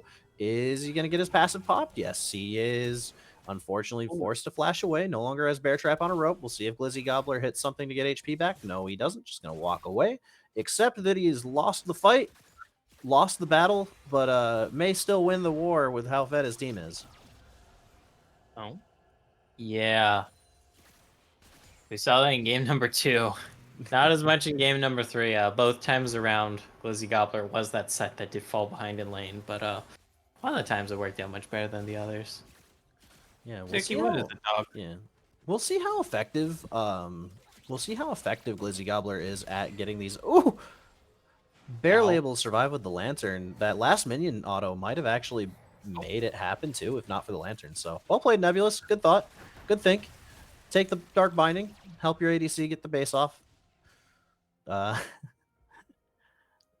yeah, that was some fancy footwork from Junk Sleep down there. We're vibing. And yeah, kind of need the fancy footwork there, because outside of this bot lane, for the most part, you're either losing or even here. If you are Aeon, Glizzy Gobbler gonna get jumped on. Does not have the Ragnarok for a few more seconds, so this is a lot of damage. Yeah, and if SNC Wildstar can do something, he can't, though. Glizzy Gobbler safe. Bear Trap on a rope, not going to be able to finish off. Wildstar getting the passive down. Is he going to get the reset? He does. Up he comes, but Jig is up. From afar, baby. Jig is up, not able to finish. Finally, Jig is up, is able to finish the kill, and that's a rampage. Bandage toss? Bandage toss, not going to be able to get the follow-up. SNC is on the Rift Herald side first. It's 2 for 1 in favor of SNC, so they're going to get control of this jungle. Dark Binding comes out. There's the sad mummy. Are we going to get the shutdown? And Jig is up. Jig is up. Forced to flash out. Is Wayne going to get the hill? Follow up Bandage toss. And it's a shutdown onto Jig is up. Unfortunate positioning. And Junk Sleep trying to follow it up, isn't quite able to get anything done. Wayne able to walk away, gets the light binding to keep the Vigar from causing any more trouble. Karma Legend trying to get a good flank off and not really going to be able to do anything here. But Junk's out here. Gonna have the baby cage go down. This might be a double kill. That's a huge double kill for Junk Sleep, and Wayne being forced to limp away, licking their wounds. It's going to be the Herald here for Aeons, actually, off the back of a fight that they initially lost. But, I mean, a good flank, good cage. Now Junk Sleep, 3-1. Quite the threat. Junk Sleep is 3-1, and while we go through this, I'm going to go ahead and pull up stats, see if we've got any... No, we don't actually have any results from the other series. We're just kind of lost. Unfortunately, we lost the other stream. Hello, anybody that came from the other stream. If anybody has any updates on how the other series is going, feel free to let me know. Otherwise, we're going to keep going in this game. We're at about 1.6, 1.5, about a 1.5K gold lead, to be honest, for the side of Tenebras Esports. They're up 2 dragons with another one in Infernal Soul coming up in 1 minute. It is Infernal, right? Yes, okay. It's not the bug where it shows Hex, even though... Oh, wait, Hex and Chemtech are already down. So, yeah, Infernal Drake. Yeah. We have Infernal Soul coming up. That bug is so dumb, because, like, you see it up there on the scoreboard, like, they can get the damn icons right, but for some reason on the objective timers, they just cannot. I don't know why, because they introduced these dragons last year. It has been a year and a half. Riot and they have not fixed it. I'm convinced Riot just doesn't want anybody to have fun. Their spectator Riot client just does not give a damn about spectator. You hear that? So many big, huge bugs in it. Okay. Oh, down comes the Ragnarok. Very good. Wayne being forced to walk away. Is he going to manage to get the slowdown? And the undertow finishes it. Great job, Glizzy Gobbler, at keeping Lux from being effective in the side lane. And that's a big kill coming right into Infernal Drake. Yeah, I don't know why you want to put the Lex against an Olaf in the side lane. Like, yeah, it's a 1-3 Olaf, but it still has Ravenous Hydra. Pops the Ragnarok. Yeah, I mean, if I had to guess, I'd say it's because they have teleport. They can try to get side lane priority and teleport into a fight. But, like, as a Lux, you're not really trying to teleport into a flank. You're just going to kind of teleport into the back line and just be there. So, I mean, at that point, probably better to just, walk with your team, like you said. Yeah. We're going to be soul point here. Again for Aeon. And, have the gold lead. Have the dragon lead. How do you feel about Silver Scrapes? Do you like that song? Oh, God. Because it seems to be where we're headed. Real. I'm just sleepy dog. Like, this series has been fun, don't get me wrong, but... It is a wonderful series. I'm an old gamer. You should have known. You should have known Dory K being asked to sub in on the production team means you're going to get a 5-game series. It always happens. God. Like, I wish if it's... When it's best of 5s, you just start a little earlier than normal at the very least. Like, I wouldn't have minded starting a little earlier, but like, even if it's 7:30 versus 8, it's a world of difference. Yeah, it's like 1 a.m. versus 1:30 a.m. for going to bed. It's a world of difference. Absolutely, that's that half an hour where I'm just like hitting my snooze button the next morning. Yeah, it's like I mean, thankfully, I don't have to be up early. That's nice, more of my natural body clock. Because, so what happened is, when I was, like, really young, I was at summer camp. It was at, like, a college. I forget where. But, I was just, like, taking a crap in the bathroom, and they had a sign that was a PSA for college students about getting a good night's rest. And that just stuck with me. I'm like, damn, I really need to get a good night's rest. It's all because... been my motto. Yeah. Too many people just throw sleep out the window. I'm like, bruh, no. It's so important, dude. They call it real gamer hours, but I just call it nap time. Like, I don't know. I kind of like being well rested, dog. Sure. I don't like being a freaking walking zombie. I mean, even with 8 hours of sleep, I'm kind of a walking zombie, but... Anyways, we're acting like this is a lost game, but I mean, it's still only a 2K gold lead, but like map control coming down. Rennick getting a great cataclysm into a stopwatch. Well played. Almost on the backline though. Look at Wildstar getting the flank off. Jig is up, positioning really well. Jig is up, going to get the reset. No, he's not. That's actually return kills for SNC. That's kills for SNC. they're down to Soul Point on Infernal Soul, but they have control over my words.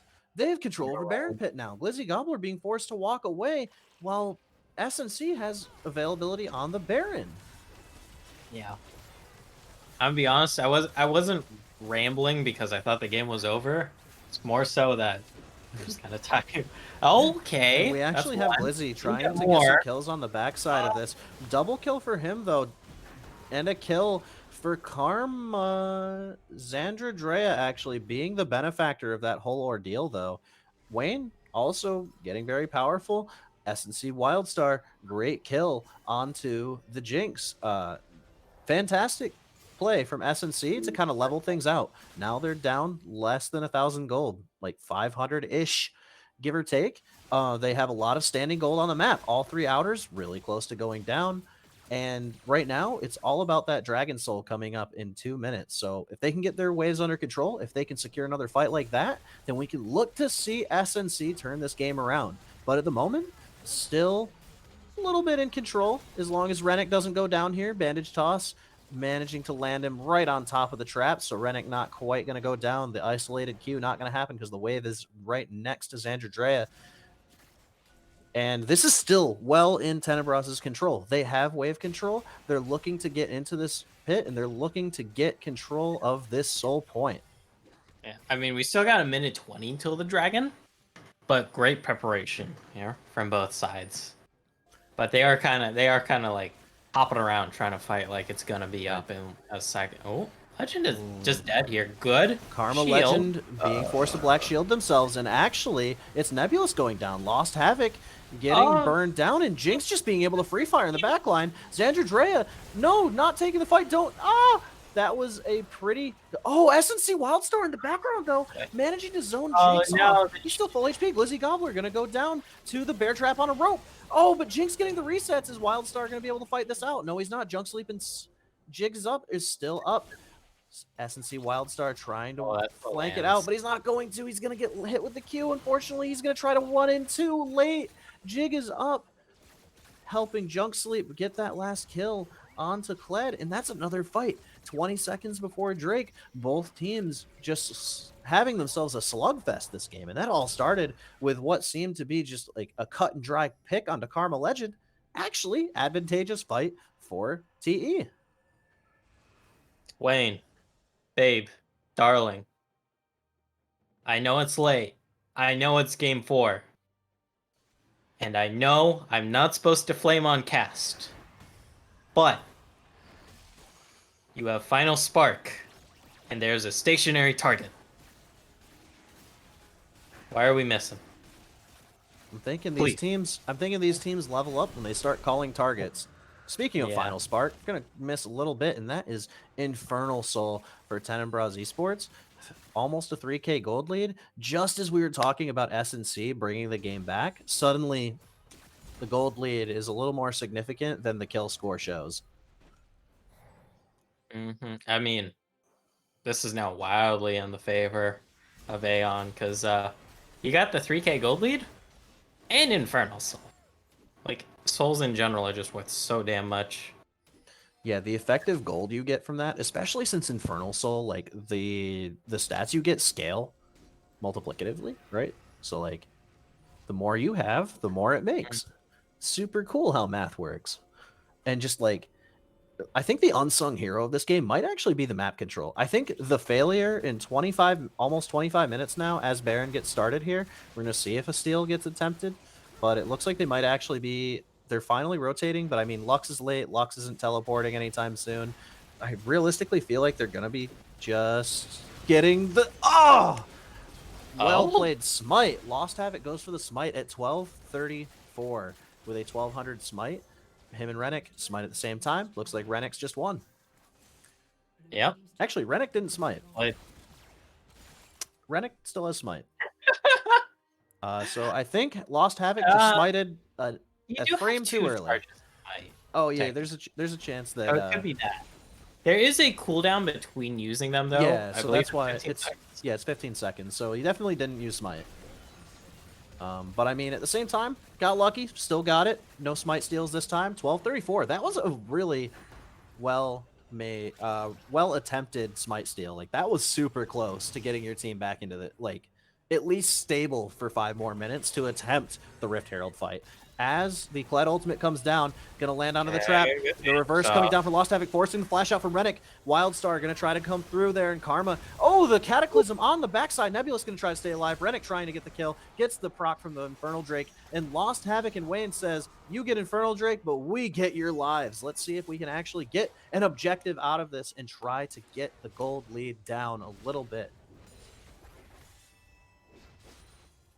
Yeah. Let's see what they can do though. Objective bounties are up, so you grab this mid lane turret. You know that's an extra 50 gold in everyone's pocket. Absolutely. You're able to get this mid lane inner turret though. That's an extra 80 gold. Let's count the gold with the count. 50 gold per player. As we joke about this, there's less than 2,000 gold lead again. This is absolutely an IBS fiesta, and I'm loving it. Again, it's keeping me awake, especially if we end up running ourselves into a 5th game, which is entirely still on the table despite what just happened. Yeah, it's like a 5th game here. Yeah, honestly, like yeah, 5th game definitely seems like a very real probability here. But that being said, objective bounties are up still for a little bit longer. Yeah, it kind of comes down here for the Sunset Ravens if they're able to stabilize and get a big objective here. Gobbler gonna have to pop the ghost. A good start, yeah, being forced to pop the ghost and the Ragnarok, but no, you're not trapped in here with me. I'm not trapped in here with you. You're trapped in here with me. As Lost Havoc gets flanked too. T Rennick managed to get the catch, and they're being forced to walk away. Glizzy Gobbler going to tank it up a little bit as the wave comes in. Ooh, good damage. Jig is up, getting really low, but it looks like Final Spark can't. Oh, Jig is up, being forced to flash. I was going to say Final Spark is available. We going to throw it? Nope. We were waiting until they were envisioned, thought it was a good opportunity, and it was a very well-placed Final Spark because it did force Jig is up to flash right before this 1.5 minute mark. Flash for Jinx is not going to be up leading into this dragon fight. It's a big deal. And it was a big enough deal, though. Was it you or Bickle who talked about the collector Jarvan? I think it was you, right? Yeah. It was funny. Yeah, he did it again. Builds collector on J4, dude. Like lethality J4, okay, yeah, but collector. Specifically, Rennick is trying to just like one tap somebody. Yeah. Because there's other lethality items that one tap, like Ghostblade. You know, you pop the active on that, and that lets you just get in position to Flag and Dragon one pop someone much more easily. You're not building any extra bit of crit here on this J4. Yeah, I mean,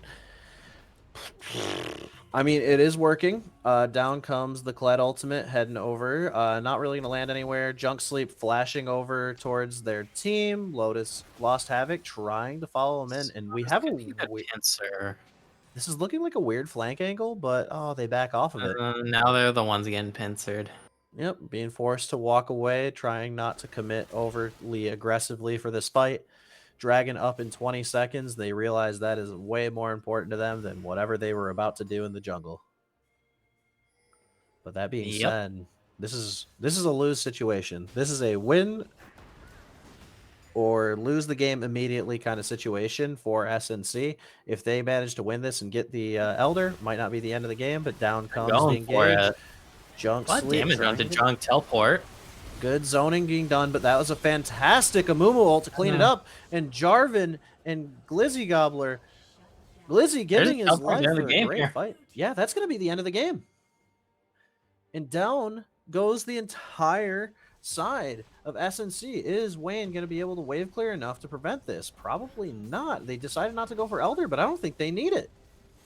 No, absolutely not. Here comes the Flash Dark Binding, going for the follow-up, going to hit the tower. It is, in fact, a Jinx autoing a tower. And that's going to be the game. Well played fight there at the end.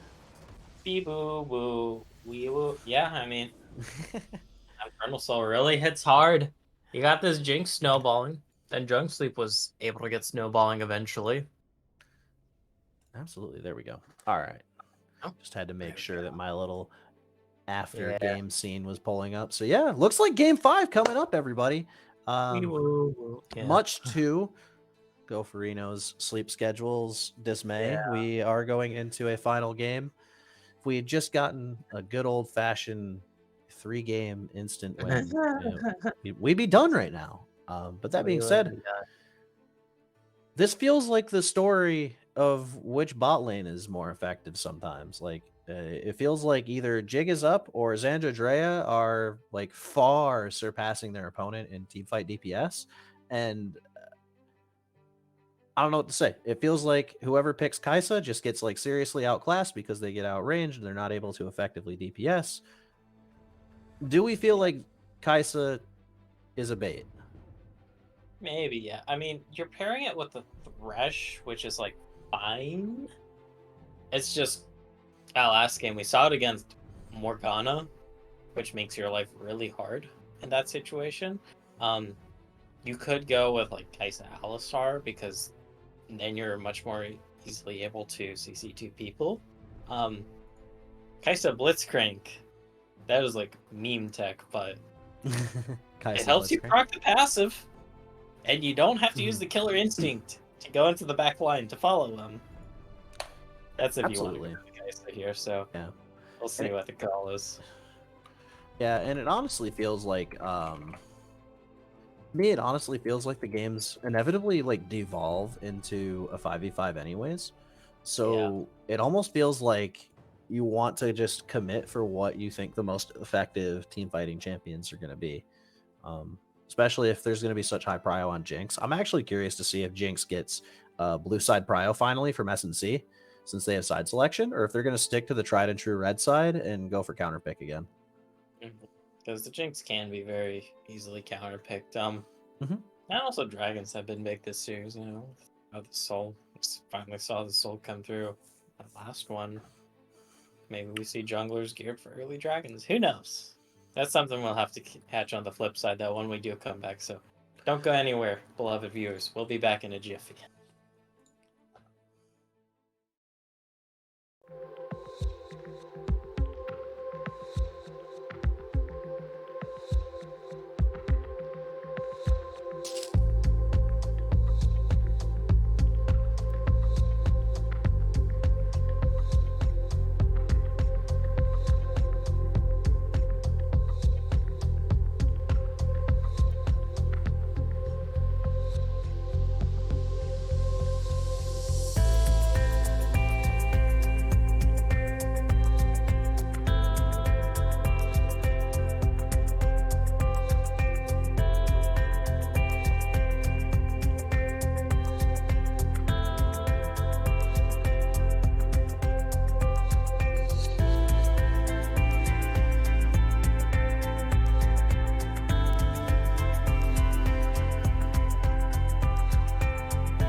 Hello, Blue Otter League, and welcome to the final draft of the night from us over here in the IBS division. Again, I'm Dory K, being joined by Gopher Reno, and please be sure to thank Bickle in the chat for his contributions to the stream tonight.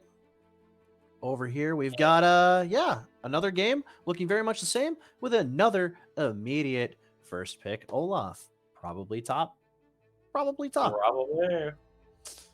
Does have 100% to win rate this series.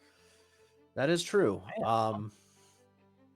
That said, I'm not convinced that the effectiveness of Glizzy Gobbler on the Olaf was the reason they won. But I mean, at this point, I'd probably say just put the guy on front line in team fight if that's what you're going to ultimately devolve the game into. But you know what? I'm gonna let him cook. As we see the Sivir locked in response. Yeah, first time we've seen that this series. I've been playing a lot in solo queue when I do play because it's just like, yeah, you know what? I can just kind of vibe and wave clear. Speaking of vibing and wave clear, if that is a mid lane Morgana, I do approve of that. Yeah, it's not the most optimal. The Tristana that has been banned all series.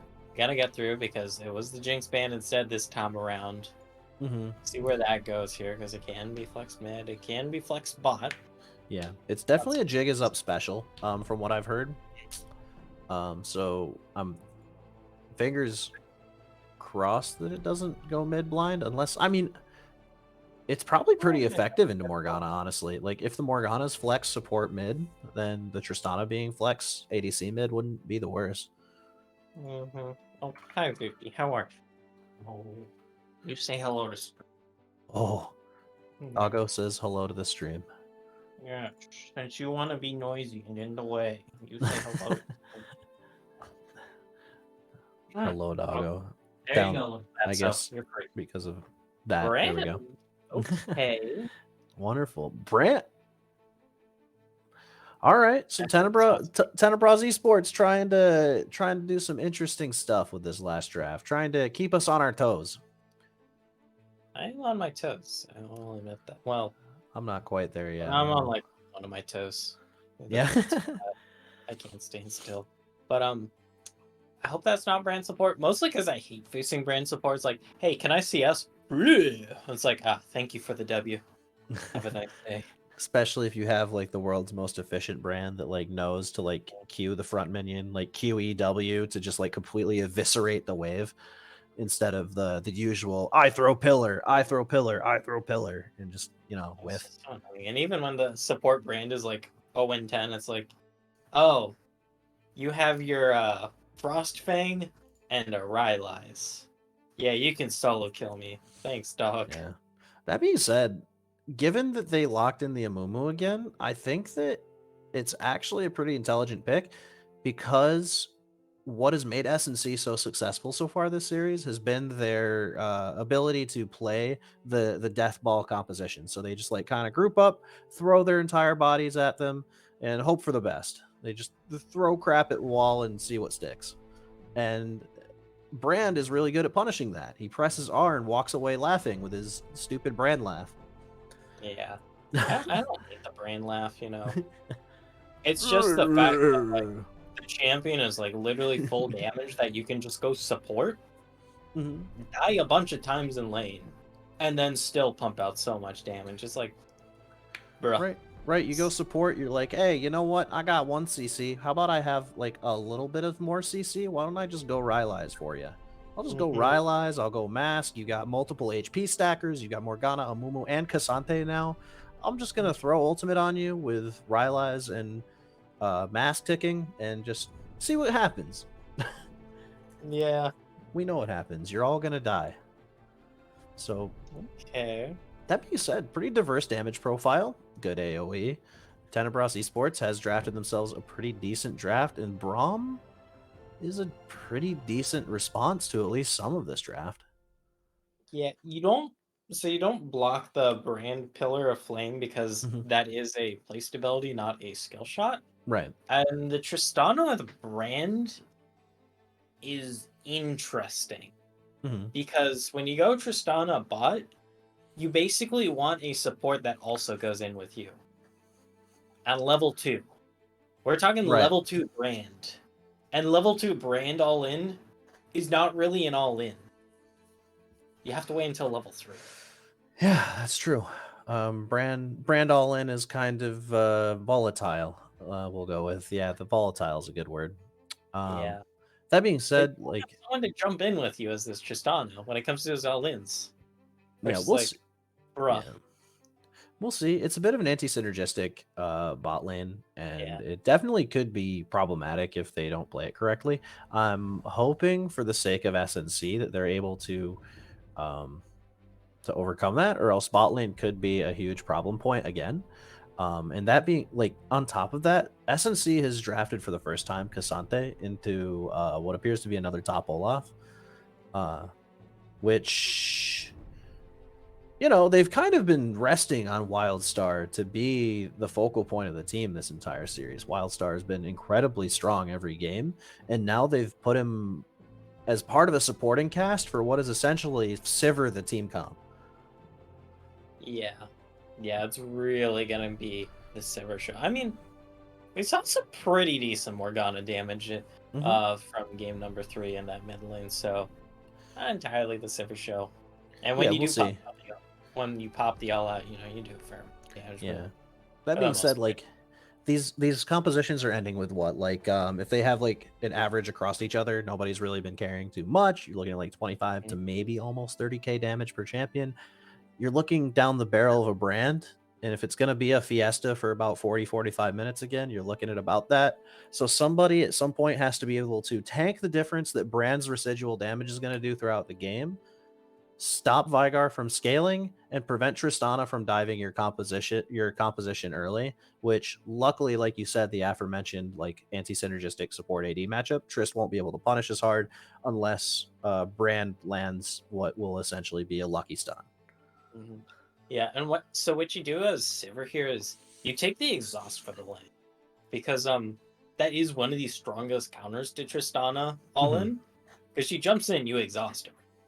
Right. There's not much you can do. That's why, like, in a lot of higher level games, you'll see the Tristana take cleanse, even though on paper it's like they don't really have CC in their bot lane, but it's like, yeah, but every time if I jump in for an all-in, I get exhausted and then die, the cleanse is worth it.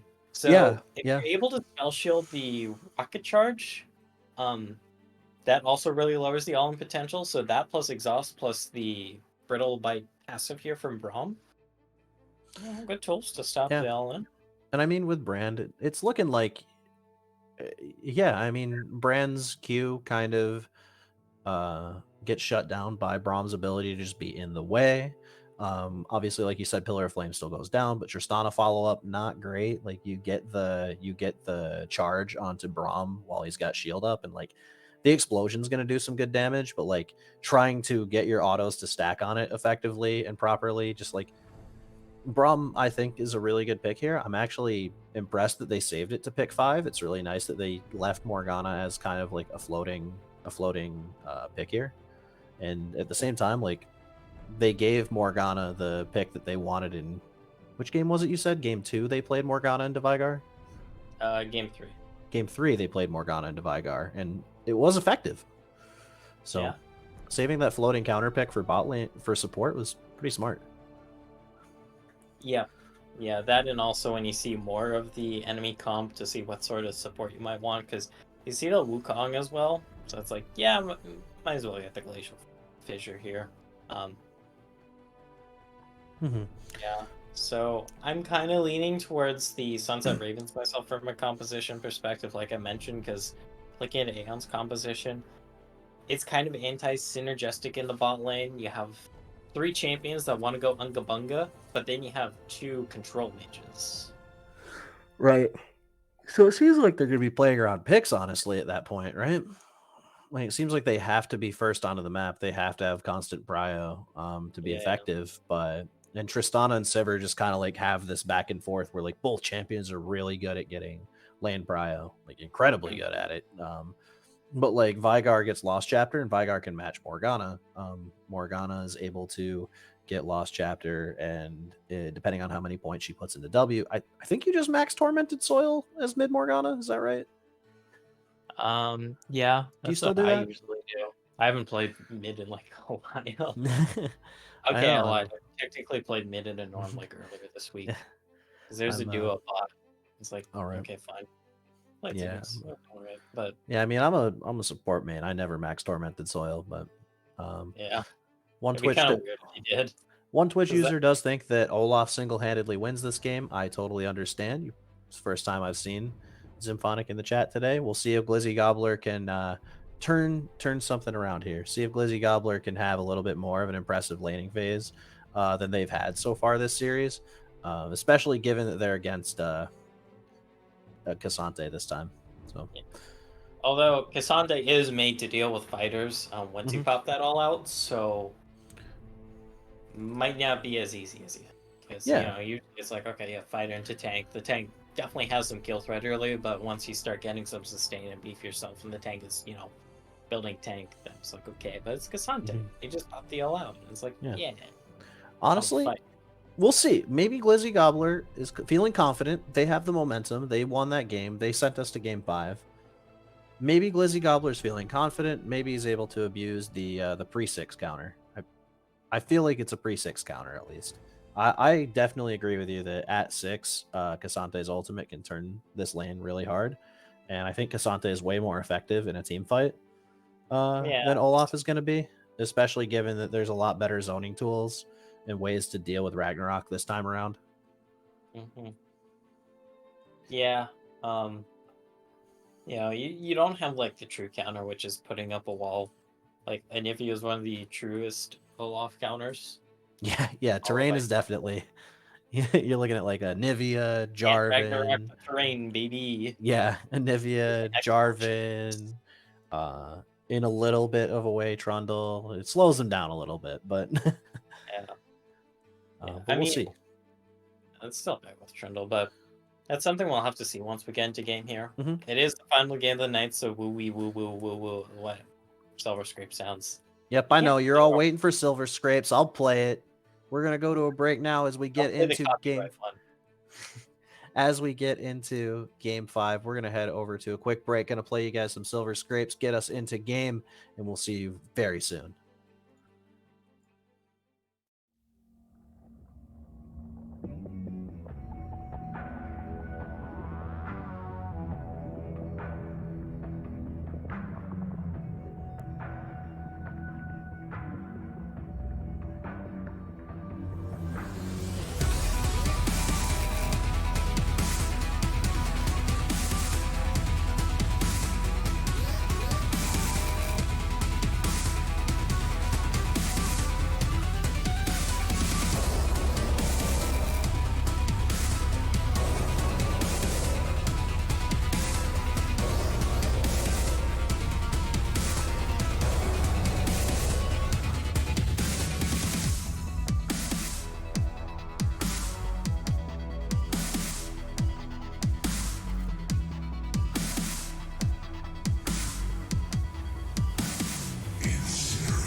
Hello, everybody, and welcome back to Blue Water League's IBS division. We're going into the final game of our super hype wildcard round between Tenebras Esports, 4th seed of the Piltover division, heading up against the Sunset Ravens, 5th seed from the Zon division.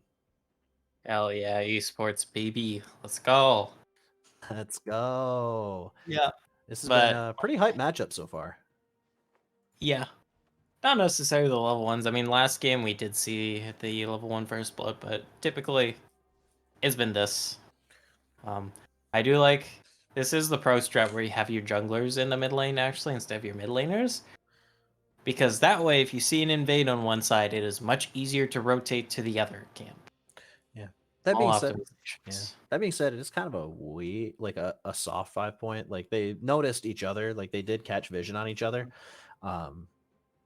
But a lot of these players, especially this brand, kind of in a choke where, like, if they chose to go for the strong level 1 with Braum, he would have been in trouble. He would have been forced to flash. But if you stand on like the line where the grass and the water meet in the river, it gives you more time to react, and you're going to see them sooner on a true invade, especially if they do that invade where they like hug the wall if they're red side here.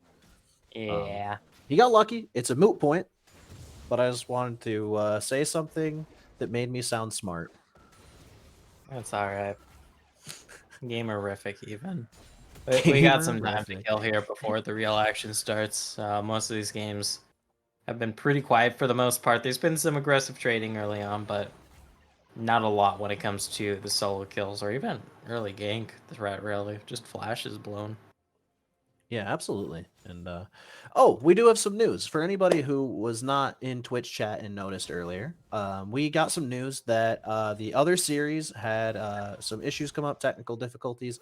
That series is going to be continued on Sunday at 8 p.m. Eastern Standard Time. So all of you on the Esports Standard Zone, get ready to watch some games this Sunday. We'll see if somebody's streaming. We'll let you guys know if there is. Make sure you join the Discord. Make sure you check out Blue Otter League's Discord. And yeah, see you in this game. Maybe we'll actually get this full series shown, because there are some ramifications. The winners of these wildcard series play against the first seeds next week. Winner of this game 5 going up against CB Clowns, and the winner of the other series going up against CB Forsaken next week. Zendra playing pretty damn cautious here. Interestingly enough, you're under your turret. Not something I'm used to seeing, but just got a bit of a shove going on in here. We actually see the early recall for a call in the top lane here from Wildstar. No, I mean, that's definitely a little bit cocky. Like, yeah, you know what? I know I've been winning lane. I'll just get the call because Cassante, you do auto attack a lot. You don't really benefit from the call too much. Yeah, stats wise definitely isn't like the best thing in the world for Cassante. And even the damage you get from level 6, it doesn't even really benefit that, since it's all based on your resistances, right?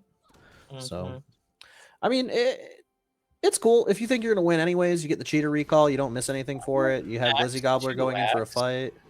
The Axe landed actually flashing away, and Lost Havoc turning it around, going for the manage toss, but being forced to flash away because Junk Sleep is just too tanky at level 4. And Wayne, let's see if Wayne does something to follow up. Only Magical Girls is not in this game. Wayne doing a fantastic job on that Morgana, though, and just have some summoners blown, and honestly, neither team loses much more than that so far. Have the Scuttle Crab, double Scuttle, actually going for T. Rennick, so it is a 1-camp lead in his favor. Glizzy did use both summoners, though, so That is going to take away a lot of kill threat in this top lane, but also a lot of safety. This is pre-6, so if a Banish Toss lands, you don't have the Ragnarok. Yeah, it is pre-6. It's got boots, so you can have those fancy feet, but at the same time, Cassante have a little bit more control. That's the type of aggressive play that you were talking about. There you go, Karma. Stand right in front of him. Auto, auto, auto. Throw your spells. Auto. They're so short range. Fantastic. Yeah. Good job. Because Rom isn't an engage support. Can engage, but it typically involves flash. And the ulti. So I'm surprised they aren't like walking up to land the Winter's Bite though, especially when you're under tower like this, because it's like you land the Winter's Bite, you can threaten the stun. They're pretty low on mana. Yeah, and SNC Wildstar actually getting a decent trade-off. Glizzy being a fantastic teammate and going for that roam to help the team early there, but it did get them down pretty significantly, and Wildstar is in a position where they're like actually bullying Glizzy a little bit. Glizzy a little bit lower on HP. Then again, not a massive deal because like he is Olaf, but and he thrives fighting at that low HP. But at the same time, Amumu could be lingering. I don't think they've tracked the junglers quite yet. The junglers might have vague knowledge of where they're pathing, but for all we know right now, if we're not having the omnipotence that is being a caster, we have no idea where these junglers are right now. It could be anywhere. Yeah, who knows? Both sides should be playing cautious. This constant bot lane pressure though gonna result in an early Hextech Dragon by the looks of it for Aeon. Once again, keeping up the early game dragon dominance. Seen how powerful those dragons can be, and we definitely have the comp to make a... Okay, all out. Ooh, fantastic all out, actually. Glizzy Gobbler being forced to walk away. Does not have any ultimates. Bandage Toss does not go down, and that is a escape for Glizzy Gobbler. Just barely gets away, but with this wave crashing, do we go for the dive? Oh, it's not. It's not crashing. I lied. And it's a cannon wave, so it's going to be a while. Havoc just trying to cheese him. Has the red buff. Burns the Bandage Toss. Going to walk away. Glizzy Gobbler getting his base stalled a little bit. At the same time, dodging out Junk Sleep. Just a little baby cage to try to protect his top laner. Oh, yeah. And yeah, we're just vibing here on the top side. Does mean Rennick able to start taking up some of the spot lane, the spot side jungle. A little bit of extra lead for themselves. What are we on for XP for Glizzy Gobbler right now? We're looking at just hit 6. So that Ragnarok is available now. Little stray Dark Binding landing here. There we go. And I keep calling it Baby Cage. I even know that it's Event Horizon, Dory. Event Horizon, yeah. I like calling it therapeutic. Okay, Cyclone. Good flank. Down comes the Cyclone. Nebulous being forced to flash. Doesn't quite get into the range to jump. Gonna be able to now. Xandradrada getting the trade-off. Oh, Rennick actually almost gets the Winter's Bite proc down. That could have spelled danger for Rennick there. But again, 8 minutes in, no first blood. What kind of IBS game is this? Oh, talk about Caster Curse. If this Bange Toss lands, never mind. No, right through the uprights. Straight through the uprights. Yep. Bit of a field goal Bange Toss. But hey. I'm surprised because you had Karma Legend right there in the range, but greeting a little bit for Jiggas Up instead, who was kind of close to, kind of in range almost, not quite. Yeah. You know. We got a huge CS lead in the top lane. We got a CS lead in the bot lane. That's kind of evening things out. Wayne can get damage. Soul Shackles here. Yeah, the Soul Shackle's going down pretty good. Not a ton, not like any kill threat, but yeah, there's not like any kill threat from it, but it's not bad to burn it to try to back him off, get him low, make him susceptible to a dive. Not that a dive is really about to happen given the jungler positions, but I mean, gives you prio too, so you can answer this Rift Herald maybe. No, I'll star. Lost Ooh. Havoc. Steals And he the steals Herald. it. Lost Havoc, following it up with the Curse of the Sad Mummy, but unfortunately is going to get caught between a rock and a hard place. Going to go down to the first blood. Finally, Nebulous coming in a little bit late. Going to do the follow-up. Wildstar gets the kill onto Rennick and the Glacial fight, or the Glacial, you know, that thing. Triple. Yeah, that ability. Oh. And yeah, Wildstar getting the knockback to alley-oop right into Wayne's Dark Binding to secure the last kill. And that's a Rift Herald and a 3-for-1 in the favor of SNC here. Mm-hmm. You give up first blood, which, you know, that definitely sucks, but you got 3 kills in return. You know, that's an extra 500 gold. And you're dropping the Rift Herald already in this top lane. See how much you're able to get. It's 1 plate. 3 plate. That's good value. That's good value. That's a lot of change. That's 3 plates right for him right off the start. I mean, Ola, good timing too. Good of them not to greed and try to get like 2 plates before using it, or else they might have been late and been susceptible to a return engage there.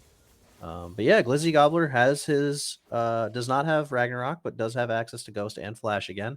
A lot of summoners are actually coming back up. It looks like just Rennick's Flash is down.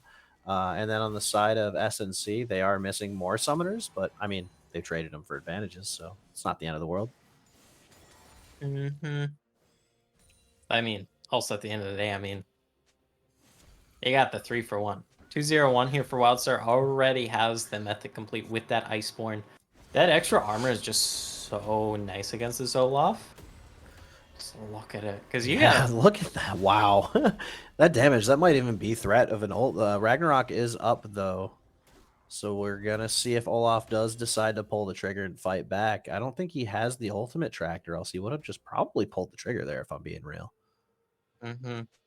Because I mean, Cassante typically prefers the Iceborne because you slow people up, keep them in your range, helps make you very sticky. Dragon is harder though. Yeah, I do want to commend Tenebras Esports for their ability this series entirely, like even in their losses, to properly time their bases and be on Dragon really fast. As they put the Soul Shackle down on the Morgana, Dragon gonna go down for Tenebras. Stopwatch gonna go down. Oh, just wide on the Dark Binding. Good dodge from Junk Sleep. Rennick gonna try to come in and see if he's gonna pop the Cyclone. Yeah, just gonna barely hit the... But nothing gonna come of it, unfortunately. Cyclone goes down. Wayne able to walk through. Shield. Looking for the binding. And we're being trolled by directed cam. Looks like Junk Sleep is going to avoid the skill shots. Managed to just barely avoid that 3-man gang. Mm-hmm. Tried doing the psych out play with that binding. Ooh. Not worked out. And what do we see happening in the next 5 minutes? Drake is up in the next 4 minutes. What do each of these teams want to do in that time? Bot lane. If you're able to land the Q. Ooh. Okay. If you land that, then maybe pop the Pyroclasm there. You pop the Ignite, you probably get a kill. Zandra once again. Okay.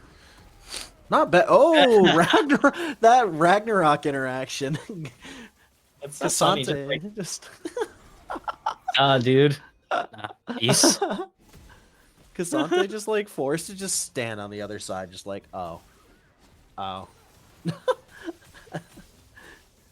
see. Very nice. Have a good day. Goodbye. Ooh.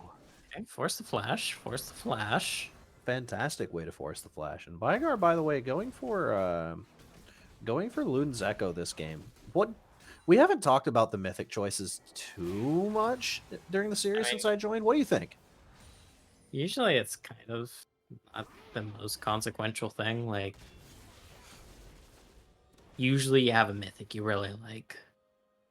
There are other mythics you can get, but like usually champions, they're like, yeah, this mythic just typically works out better for me. Like Zandra, like, you know what? Yeah, sure. Oh, sure. Like, yeah, I wouldn't mind the Gale Force proc this game to get out of stuff. I wouldn't mind the Shield Bow this game to deal with the burst. I'll hold that thought because Rennick looking for gank mid does have Cyclone. It might happen. Flash as well. Wayne does have access to that black shield, but they're going to go a little aggressive. Cyclone comes down, being forced to flash. Follow-up flash coming down. Cyclone going to be procced again, and Wayne going to take that damage. Down they go. Junk Sleep and Rennick comboing up really well. Was baiting the aggressiveness from Wayne there. Like, yeah, we know you're going to be going in for that one, buddy, so let's just counter that. And counter they do. Yeah, and it feels like the pace of this game is quite a bit slower than the rest of the series has been. What do you think? You think the Game 5 nerves are getting to him? It doesn't matter how fast the early game is. I feel for a lot of these IBS games, like, it's going over 30 minutes. Yeah, for sure, for sure. I agree. Yeah. Like, they'll flame. It's just part of the aspect of the league. Like, you know, sometimes games aren't as easy to close out. Sometimes there's just a lot more back and forth. Yeah, and I feel like a lot of the way that like a lot of IBS teams like to draft kind of benefits them as well, or benefits these late games anyways. They have a tendency to lean towards easy to execute like full-on team fighting comps, so just like get your farm. Got a little bop back there. And as we say that, Glizzy Gobbler being forced to flash. The ultimate coming down, but that the Ragnarok interaction again. Wildstar getting the solo kill. Is he going to get out? Does not die to the tower. Rennick being just a little bit late, going to show up to the wave and try to follow it up. But Wildstar, you don't want to mess with that guy.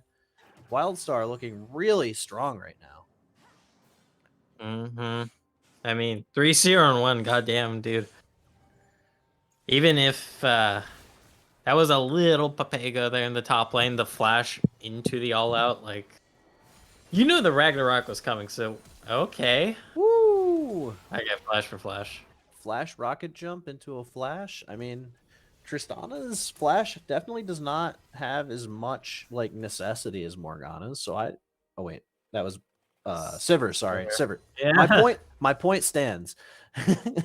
My point stands. Sivir has no inherent mobility outside of her ultimate, and she does have the safety provided by the spell shield, but not having flash, a little worse for her than it is for Tristana, to be honest, especially since Tristana still has access to cleanse here.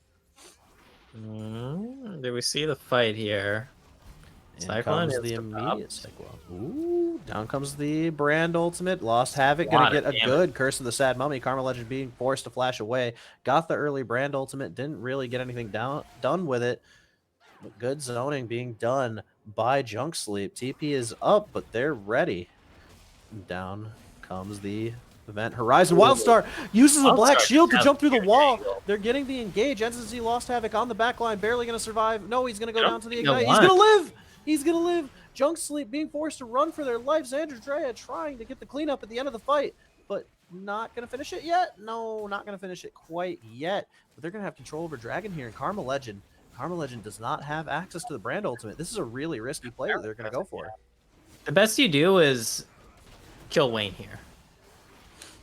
Maybe actually steal. Oh no, they went for the greed. And they're just gonna die in exchange for it. Passive isn't gonna be able to explode anybody. And SNC taking control of this game. Also for Twitch chat wondering, yes, we are definitely tired here. It's been a long night.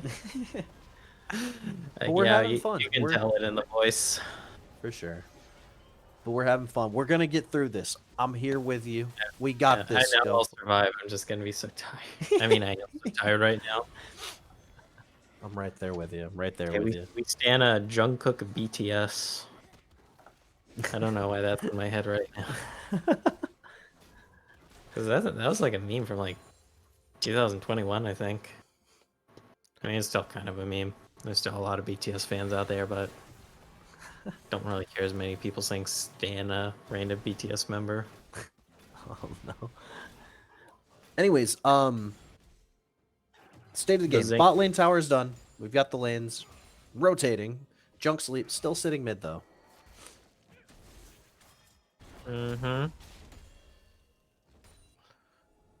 Things are occurring. Teams are just waiting here. Dragon seems to be the main go right now. Ooh. If we see a Bandage Toss or Cyclone land. And Nebulous being a little caught up, but second proc of Cyclone not going to get anything done. This is quite a stalemate kind of moment, and SNC is just like, yeah, if you guys are just gonna like throw a whole bunch of AoE team fighty things at us, we're just gonna use like a spell shield and also a spell shield and just hit you from the back. Let's get some pelts off the back end. Plus, also Rennick, maybe a little too far ahead of their team in that one. Yeah, Rennick's definitely looking for these big plays, and just it worked a lot better with Jarvan. I like the draft adaptation to start removing Jarvan because like that's a good one. Ooh, oh, good bandage sauce. Put him back. Curse of the Sad Rennick, just being solo ulted by a Mumu to get control of this mid lane. Not even to CC. He's like, nah, I'm gonna use this to kill you. Yeah, this dude, get his ass. Get their ass. Got him. Got him. With that being said, yet again for SNC, this top side is just looking really powerful. Yeah. I mean, we even saw it last game with the level 1 first blood and then still losing in the top side. And yeah, that tower goes down. Like, first tower did go over to Tenebras Esports, looking very good for them. But at the same time, SNC definitely trying their best to get to a situation where they can unclench their asses for the rest of the game. They are up 6k gold nearly, 5.5 here. They do have a really powerful Cassante. He got out of probably the weakest part of his game. Part of why Cassante like fell out of favor for a little while was the poor laning, but he basically got gifted a free lane by Glizzy. Just misplaying the early levels again a little bit. And honestly, this is a good situation if you're SNC. You're able to start stacking these dragons back. It seems to be their game plan has been sack the first 2 drakes, get control of top side, play for dragons 3 and on, and save the 2 games they've lost. It's been successful. Yep. Didn't work out too well last game. No, they had that early Infernal Soul. Mm-hmm. So I wouldn't really recommend that strat unless you're really confident. Yeah, it takes like a pretty good knowledge of how to set it up to like the stray dark binding just missing, but Wildstar's showing up. Almost at that angle. Yeah, it looks like they're trying to seal off the choke. SNC is getting into the river first, but the choke point is being held by Tenebras, and to be honest, they're trading mid-prio back. The waves are just dying immediately because Tristana versus Sivir, but Sivir actually managed to get control. We see Tristana having to address it, and SNC coming in and starting to deny vision really hard, to the point that they're going in blind. Glizzy Gobbler wasn't there for that too. They're just arriving now because they're popping that top wave. Oh, are we seeing this? Now they are here. It is that 5 versus 5. Oh, let's check this. Oh, they don't know. They don't know. They see just Junk Sleep. Are they going to try to chase Junk Sleep in? They've got a 4 stack on the dragon. Are we going to go for the cheese? Surely they don't know, right? Oh, here it goes. They see him with that red trinket now. Yep, the red trinket comes down, and Xandra is on the backline trying to survive. Not going to be able to. Jig is up in the backline trying to avoid Lost Havoc. Lost Havoc going to try to zone the last 2, and on the backline, Nebulous going down. Glizzy Gobbler is alive in the background. Lost Havoc trying to clean up this fight. Down goes the brand. Lost Havoc is unstoppable. Wildstar coming in. Wayne getting very low. Gets the Dark Binding to zone off. And down goes the Wukong. Wildstar's unstoppable now. Looking huge on this Cassante. Yeah, Wildstar really popping off in that fight. Poor Xandra. They kind of just had the world thrown at them. The spell shield. They tried spell shielding the bomb that would kill them, but they spell shielded something else because there's other stuff on them. And yeah, that does suck, but you win the fight 4-13. You're gonna get yourself your second dragon, 2 ocean dragons. That's gonna feel nice, you know. 5% missing health regen every 5 seconds. Pretty strong given the duration of these team fights too. Yeah. And especially denying that from champions like Olaf and Wukong, to be completely honest. Yeah. Wukong kind of already has their kit. that percentage health regen. Right. Then also you appreciate it for your backline. Absolutely. Survive a little longer. Absolutely. I mean, 2 Ocean Dragons is not a game changer, but the fact that you're now sitting on 2, you've been stopping the enemy team, Aeon, from putting themselves on that soul point to threaten a potential soul. It's pretty big. Yeah, because they're on the back heel now. They're staring down a 6K gold lead for SNC right now. So where is that gold lead relevant though? We have top lane ahead by 4,000, almost 4,000 gold. Almost 4K, yeah, 3.8 right now. Yeah, and yeah, about a 2.5K gold lead for that Amumu, which I mean, it's a Mumu, but it is a Mumu. So it is IBS Amumu, which is a lot more effective IMO. Cyclone popped. Yeah, the Cyclone coming in. Rennick trying to get Going some in on damage the down. tanks, though. Yeah, the Glacial Fissure going to go down in response. Wildstar There's gets the the all-out. ultimate to pull Jig is up and down he goes. Curse of the Sad Mummy. He takes the bandage toss in with no Curse of the Sad Mummy, but he's just going to sit there and tick damage forever. That's going to the built-in Abyssal Mask is actually going to amplify a ton of damage on the backside to this Tormented Soil. And Nebula's going to try to get a little chase off at the end, but going to back off when they realize that, yes, in fact, Veigar does hurt. But 2-for-1 in favor of you, and you're going to get some more push here on this top side. Can't really get the turret, but I'll take it. You got more CS on your AD carry. Zandra was able to pick up the mid wave. Now picking up the bot wave too. Gonna be happy, Sivir. Let's see, is that enough? That is enough here for the Navori. So yeah, Sivir going to be sitting on 2 items now. Sitting good with 2 items. Tristana looks to be opting for also Navori. It looks like they bought Last Whisper to sit on it because they opted into the call fields immediately after. So maybe Trist is also going Navori? Unless you're going for a Shrelius? Because it does build into Shrelius. I mean, I guess. I wouldn't recommend it. I wouldn't recommend it. It's probably going to be the Navori, even though. So that means Tristana is down. And she's going to be delayed on an item since they opted for 1,400 gold for the Last Whisper. So the Last Whisper, like the efficacy of the Last Whisper needs to be up there. But that being said, SNC does have control going into the next fight. Morgana has 10 stacks on that the book. Magi's. Yeah, Magi's. Morgana sitting on a 10 stack Magi's, completed Rylai's, completed Mask. Looking pretty set right now. Pretty good. Pretty ooga booga booga. Yeah, I mean, Rylai's is interesting. You do proc it. I mean, you do proc it easily because of the pool, but not something you typically see. It's usually the Zonias. It's usually just more survivability / damage. Utility is nice, don't get me wrong, but you are against an Olaf who kind of ignores that, and a Wukong who cyclones on you. So it's all about, well, it's mostly for just getting backline picks, I think, here.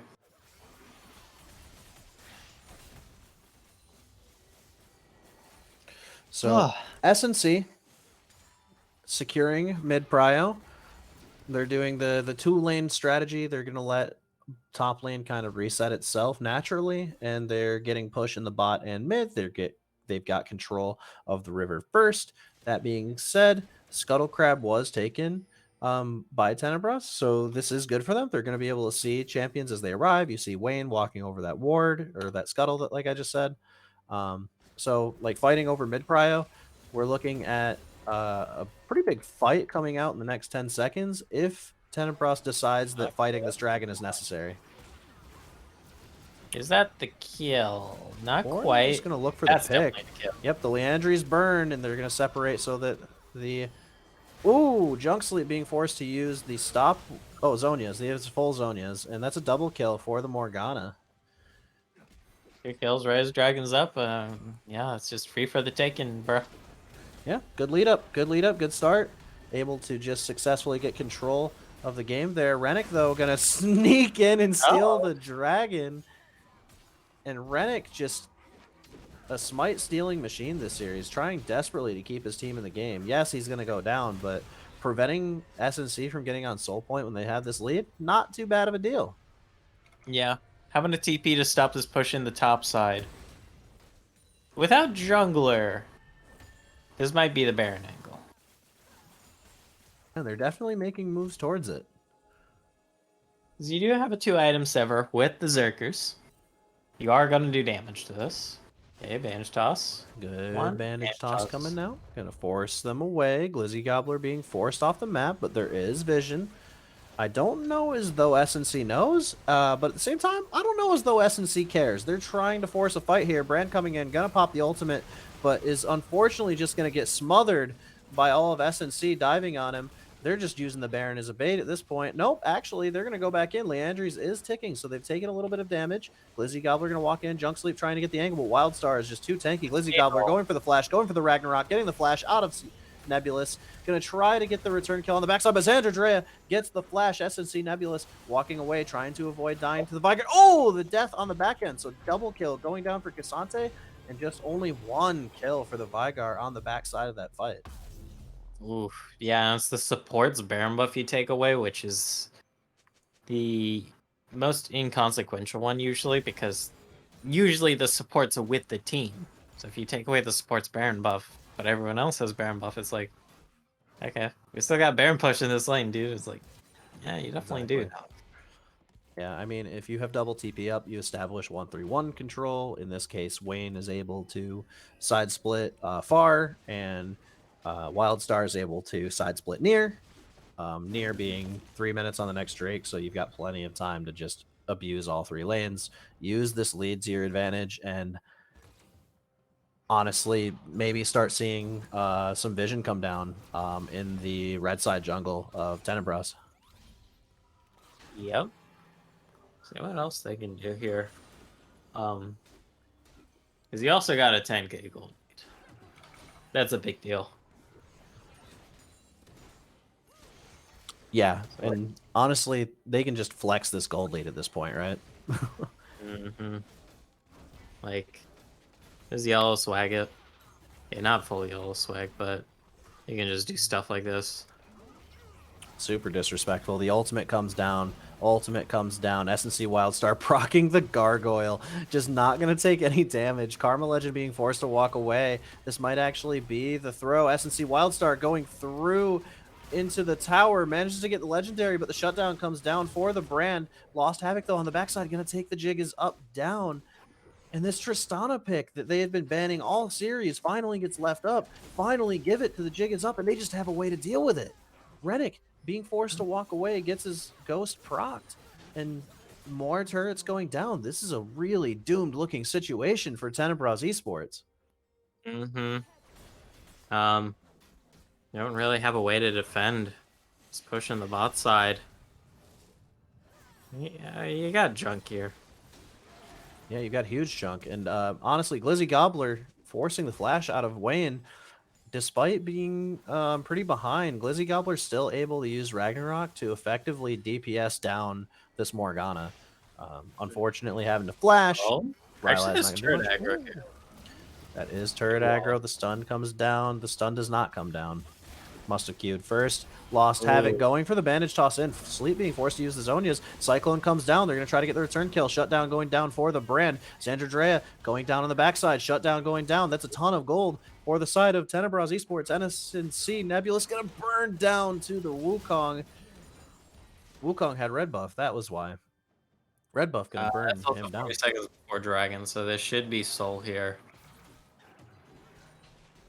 We're breathing some life into Tenebras. This is turning into a game. Yes, there's a 14 kill lead, but yes, there's an 8k gold lead, but we're looking at a possible, like, pretty highly gold valuable dragon coming in here for them. I mean, it is soul. Wildstar might be able to get this one. Let's see if he can get the lockdown. Yep. Unfortunately not. And he's stuck between a rock and a Vigar place. Dragon spawning right now. You do have all hands on deck, but you can see the bot lane. They're still in base right now. Dragon's being taken pretty damn fast. You don't, Yeah, so this is looking Dragon. good. You need a mirror. An objective bounty has been claimed, going down to the side of Tenebras Esports. Wildstar looking to throw his lead, but in comes the Amumu. Curse of the Sad Mummy goes down. Rennick on the backline trying to fight through the support, but Lost Havoc creating so much zone control. Down goes Rennick. That's going to be 2 kills. That's going to be 3 kills. 4 kills. Nope, 3 kills now. Rennick still alive, though. Rennick actually doing a fantastic job on the backline. Lost Havoc being zoned off. Lost Havoc not able to do anything. Going to be taken down by Junk Sleep. Oh, no, Rennick's going to get the ace. That is an Ocean Soul going down for Tenebras Esports and a full ace against SNC. Yeah, I mean, honestly, SNC, that bot lane push was not it, Chief. Like, they went for that fight, they got hard engaged on, they just kind of needed to sit back there, and then they just died at, like, the worst possible time there. Like, by the time we see the actual fight break out around that dragon, it's done and dusted by then. There's already an Ocean Soul, so now we're back to about a 5k differential in terms of the naked, visible gold right now.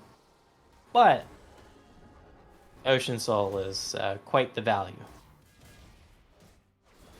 Yeah, Ocean Soul is going to create a ton of value, especially for Glizzy Gobbler, who has basically spent the entire series on, you know, welfare top kind of status. Yeah. The guy has not been the benefactor of things that have happened to this team. But Ocean Soul, pretty good. Ocean Soul for Jack Show, Ravenous Hydra, Olaf, pretty good. If you're able to get this pick right before Baron. Yeah, Brand goes down, and it looks like the throwers become the throwees. Or the throw... Yeah. I'm tired. Yeah. Rennick being forced to walk away. As long as Rennick lives, the possibility of a Smite Steal exists, because Rennick has been goated with the Smite Steals tonight. Going with the sauce. Starting up the Baron, though. This is very late into the game. 3.5 items on this server, and you have a Leandries on your mid laner, so... Those are very quickly. And Rennick, clearing top wave right now. Yeah, it looks like Rennick's not even going to go for it. Just going to give it up. Alright. So if they're able to do it this one, you got that bot lane inhibitor turret still really damn low from that last push that eventually... Okay. Are they going... Yeah. Looks like they're trying really hard to greed the pick, but Glizzy Gobbler, oh, gonna flash the Dark Binding just into the enemy team. He can't use the Blast Plant. He can't use the Blast Plant, you Ragnarok, and down you go. Glizzy Gobbler trying to throw the game back. He said, "No, we're sorry. We didn't mean it. We want you guys to still win. Your throw does not matter." Now... PSA, the throw very much does matter. They gave up soul. Yeah, no. Yeah. Oops, soul, dude. Yeah. But, write that wrong here. Oh. 5 versus 4 on the map. And one of their 4 is currently in the bot lane. So you pick up this turret easy peasy. You throw an inhib turret too. Cyclone popped. And a little bit of a stun action going on. Brand Ultimate still leaving the team pretty full on HP. Curse of the Sad Mummy in the background going down. Junk Sleep being forced to use the zone. He has to survive as long as possible. But Wildstar going to grab him back. Uses the flash to Cassante Sec. Then All backwards. Out. Yeah. Sec. Yeah. I was trying to think of an insect-esque thing to say. But anyways, good play from SNC to get themselves back in control of this game. 8k gold lead, Baron going down. They're just facing down the barrel of the soul. So we're going to see if they can get back on the map. 2 minutes left on this Elder Drake. Uh-huh. They got a little bit left on this Baron buff. They currently are adorned with. Really, you really want to just take down an inhibitor here with this buff if you are SNC right now. Does not look like it'll be on this push because you do have a lot of gold in the bank to spend. Now there's a 4 item plus boots sever. That's a lot of damage. You have a full build Cassante. That's a lot of damage when you pop the all out. Yeah, you know? absolutely. And these team fights have gone, like a handful of team fights have gone in both teams' favors at this point. But that being said, has Sivir been at risk since their last little white fiasco?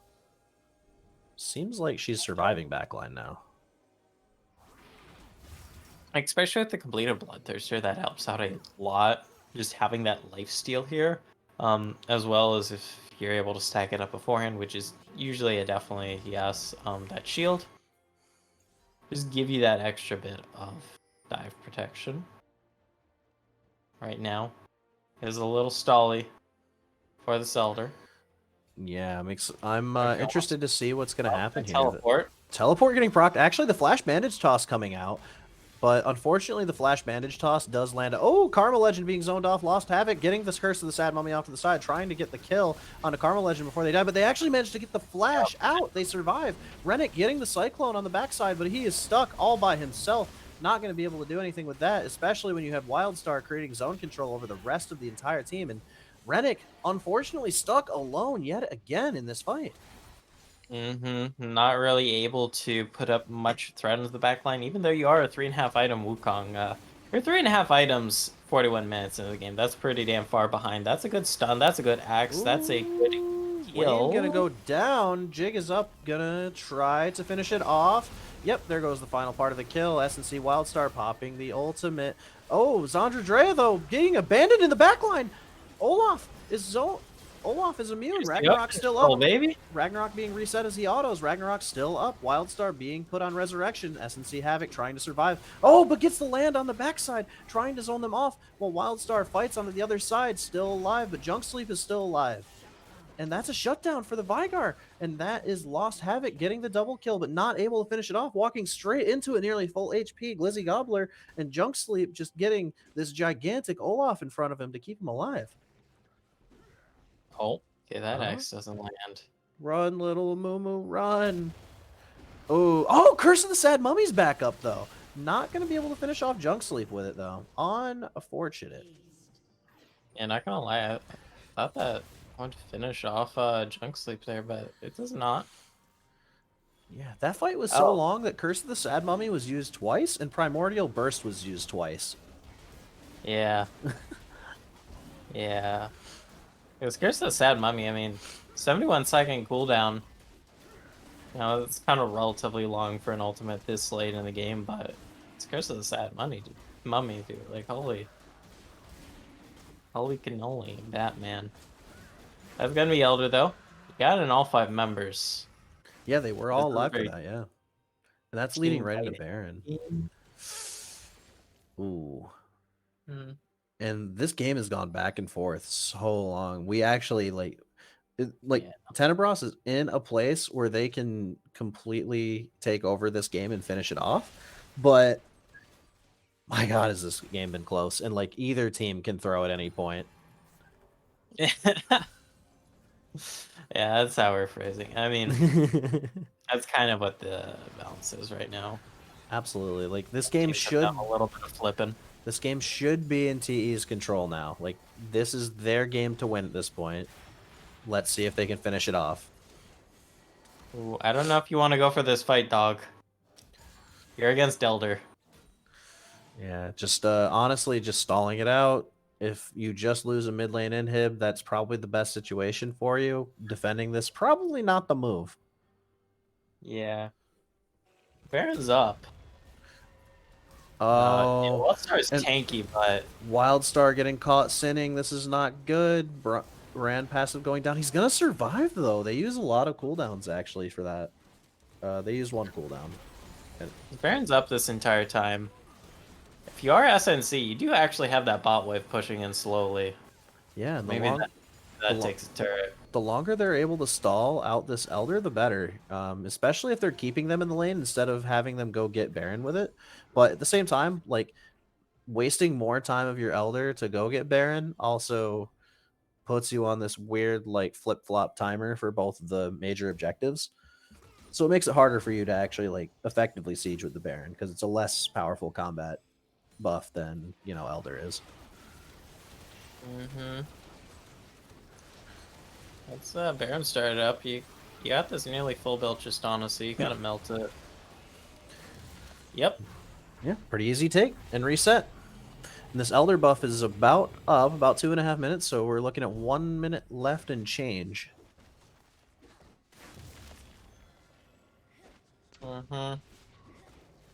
45 minutes here. Almost. This game number 5. Definitely have gone the distance. Yeah, this series has gone the distance. My God, the fact that we're still awake right now. I mean, I could stay awake, but you can hear the voice dog like. We're just like, hi guys, welcome to Yeah, IBS Best of Fives. 5.1. Yeah, like it wears you out, man. On the bright side, we don't have Roar asking for a 10 p.m. start time today. It was the bully. What's up, Bully? The bully's here to help us cast. Hello, welcome to Game 5, bully. Yeah, I've noticed it's a fiesta. I love it. Yeah. Yeah. Here we go. Xandra Drea trying their best to play the backline as well as they can. They've kind of been tormented by the dive of Tenebras, though. Like, the back and forth has kind of been like which front line dives the back line more effectively, and so far, like, every time Tenebras Esports has survived a fight, it's because Junk Sleep has lived. And the same thing goes for the other side. Every single time Wildstar survives, Xandra Drea survives, it's... Ooh, watch this mid lane here. Because those minions are going to threaten that inhibitor. Okay, but the backs are coming in. They're fine. It's you're facing against like a late game Sivir versus a late game Veigar, and then also you have Brand, Tristana. The only problem is like SNC, they're super tanky. They have so much health, so a lot of these skirmishes is going to go in their favor, especially if they can catch out Junk Sleep and the Tristana. Yeah, that seems to be the name of the game. Like, every single fight that's won by SNC, Junk Sleep dies early, forced to burn the Zonias, and then just gets killed by the follow-up.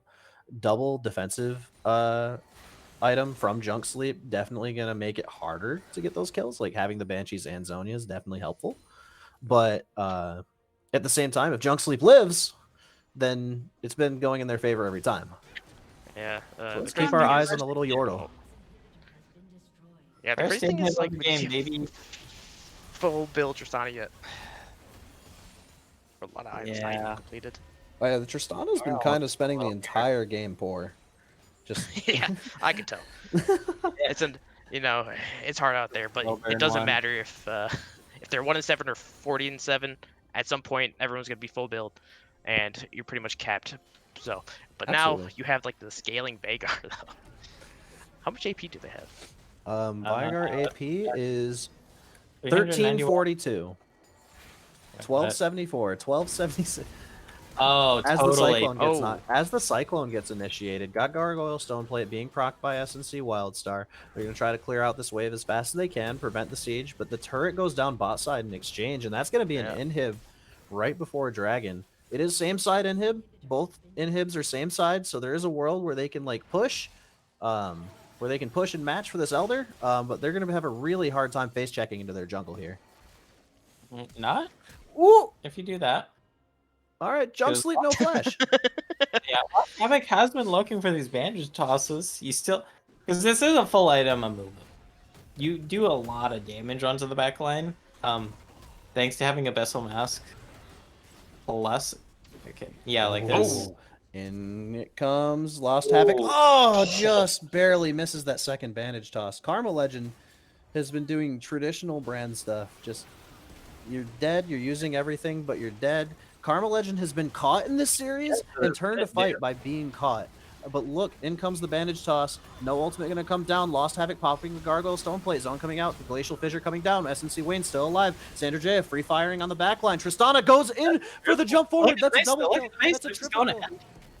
Junk Sleep. Oh, but look at the base. The base is going down. Let's click over. Let's click over. They're basing quick. Glizzy Gobbler going for this kill. We have the kills coming down. He's not going to be able to finish the base quite fast enough. Wildstar coming in to try to stop him. Glizzy Gobbler gonna try to walk away. Isn't popping the Ragnarok. There goes the Ragnarok. Gonna try to fight him back now. Wildstar being as tanky as he can. Down goes the Gargoyle Stoneplate. Who's gonna win? CC immune. Ragnarok up. No, not gonna happen. SNC able to get the Elder Drake, and that is yet another throw. Yet another well-played fight from SNC, and this game has been so unbelievably back and forth. I can't. I'm too tired for this. Get in him. The big thing here now is like, think about it. The struggle that TE had against the SNC comp is that they're super tanky. They couldn't get in that execute range. But that's not the problem SNC has against TE. TE is very squishy. Oh, he does no damage to it. Hit it, have it go. But you have to. You get this in him and you get out. Yeah. Just get out.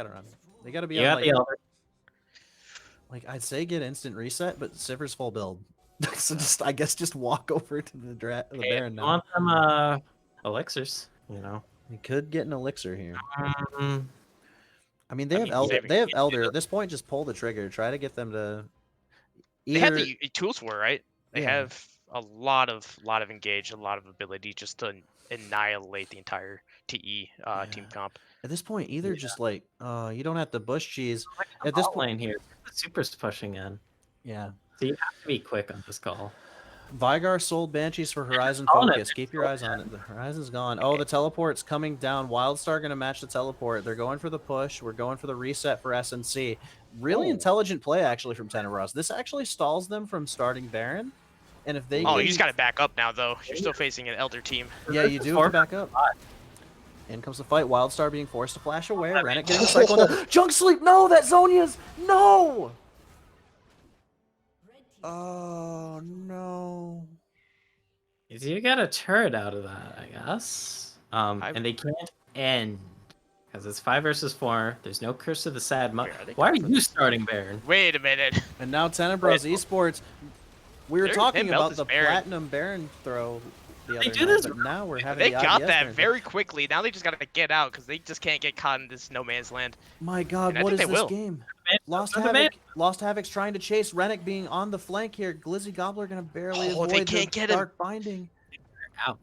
Morgana's trying so hard to catch up. She's so fast. Glizzy Gobbler being forced to walk away. He does have the Ragnarok, though. He can run away if he gets hit, but Karma Legend can't. Karma Legend's going to be forced here. Gonna drop the ultimate. Brand ultimate gonna tick down a little bit, but they're just too strong with the Elder. They're burning. I mean, they stalled it out, though. Yeah. That was quite significant. Oh, my God. Yeah, it's unfortunate. They had a great play of splitting the entire SNC's team, but the one mistake they made is overstaying in that bot side, which then they got collapsed on, and unfortunately, Junk Sleep, it looked like they fat-fingered their Zhonya's. Yeah, and we're at true late game. Morgana has all 25 stacks of Mage Eyes, so it doesn't really make sense for her to sell it unless there's like something specific she needs. So at this point, we're looking at nearly 100k gold, 90k gold. Not much else you can do besides just try to outplay your opponent on the map and be the first to get to an objective. Yeah, it looks like I think Tristan is going to finish their last item. They did. They get the Blade of the Rune King. I think it's a very smart buy, especially against the Cassante and Mumu. And welcome, great time. We got a raid from CCS with a party of 65. Welcome to the stream. You guys are here for a good one. We're in a game 5, probably the most back and forth game 5 I've seen in quite a while. This is the actual Platinum League. No, but no, this is definitely a fun one to watch because this game is on edge. One bad fight from either team, the game is over. It doesn't matter who gets caught out. Absolutely. Lost Havoc at this point, going for the blue themselves. Just keep that ticking up. Just keep that the crying up at this point. Abyssal Mask. You are walking Abyssal Mask for this Morgana's Tormented Soil. She's going to do a lot of damage as well. Dark Binding coming out, not going to be very consequential. Rennet going to heal it back up with the Ocean Soul going in. Is he going to pop? He's not going to pop the Cyclone yet. Cyclone gets popped. And Lost Havoc trying to find an area to go on, but Glizzy Gobbler standing in the way, has Ragnarok up, can't get anything out of it. Lost Havoc going to try to get an angle, but oh my goodness. And right now, we're sitting on a nice edge. Elder Drake up in a minute and 30. Oh, that might the be flash a coming little out. too far Bandage for toss Lost coming Havoc. out. Black Shield up. Bandage toss going to come down. Goes for the Curse of the Sad Mummy. The CC chain coming down. Rennet is finally going to go down. And down goes Glizzy Gobbler. Glizzy Gobbler going to try to one, but look how much damage this brand is going to do. The brand on the backside doing so much damage, but it's not going to matter. Wildstar trying to flank down Karma Legend, and Jig is up. And we're about half HP down in the background. Still down. It's gonna be up to your wave clear here. You do have your main wave clear. Yeah, SNC is actually super low health bars right now, so this could be a big throw. One bad fight here, the entire TE team is going to be back up, and that's going to be game right there. And I think this is it. The Primordial Burst on the backside, though, finishing off the jungler of SNC. And just like that, Tenebras Esports is trying to keep themselves in the game. They are not going to say goodbye quite yet. 4 seconds till Elder. And their inhib's going to be back up soon, which is a huge deal. Not just that, Olaf and Wukong will be up for this Elder. Lost Havoc, which is like the primary engage for this. Blind, here comes. Is still going to be down. Do we see anybody walking up? No. Wayne gonna try to look for a flank. You're a little bit low on mana. Wayne. Dark Binding comes down. Not gonna get anything out of it quite yet. Good flanking. Wildstar coming in. Karma Legend getting. This is a dangerous engage by the SNC team. Yeah, that was a really well played Zonias from Karma. Lifesteal. Yeah, but look what's gonna happen now. Morgana has no mana. Sivir is still half health, and they're gonna have to reset here. Morgana does have the TP, but with 20 seconds still on Lost Havoc, this is now a 5v4 advantage for TE. And TE is gonna get control, get in here first. Look at that bot wave. They have to respond to that. Yeah, so that's giving up prio on this dragon. They're starting it though. What are they afraid of? They still have time on Lost Havoc. SNC has zero vision in its pit. So SNC going for the teleport. They're going to try to flip it, but they don't have smite. It's going down too fast. They're going to get Elder, and they're going to take this. Blue team manages to finish off the Elder. Xandra Drea trying to flank off the backside. Not going to be able to do it. Wait, if they die, it's game over. That's going to be it. Junk Sleep getting the kill. Curse of the Sad Mummy going down onto a team that it doesn't matter for, and that's some Elder procs for the side of Tenebras Esports out of nowhere. I mean, turning without this game around. That last kill. Well, Xandra, they're just doomed, right? Because that's most of their damage. That's like actually all their damage, and they might be able to just get the wave. This is surely an end angle. They got more than a minute to work with. Surely they could get one by then. Surely this is an end angle, right? I believe so. Look at bot lane. They're just gonna bring it up. They have Junk Sleep.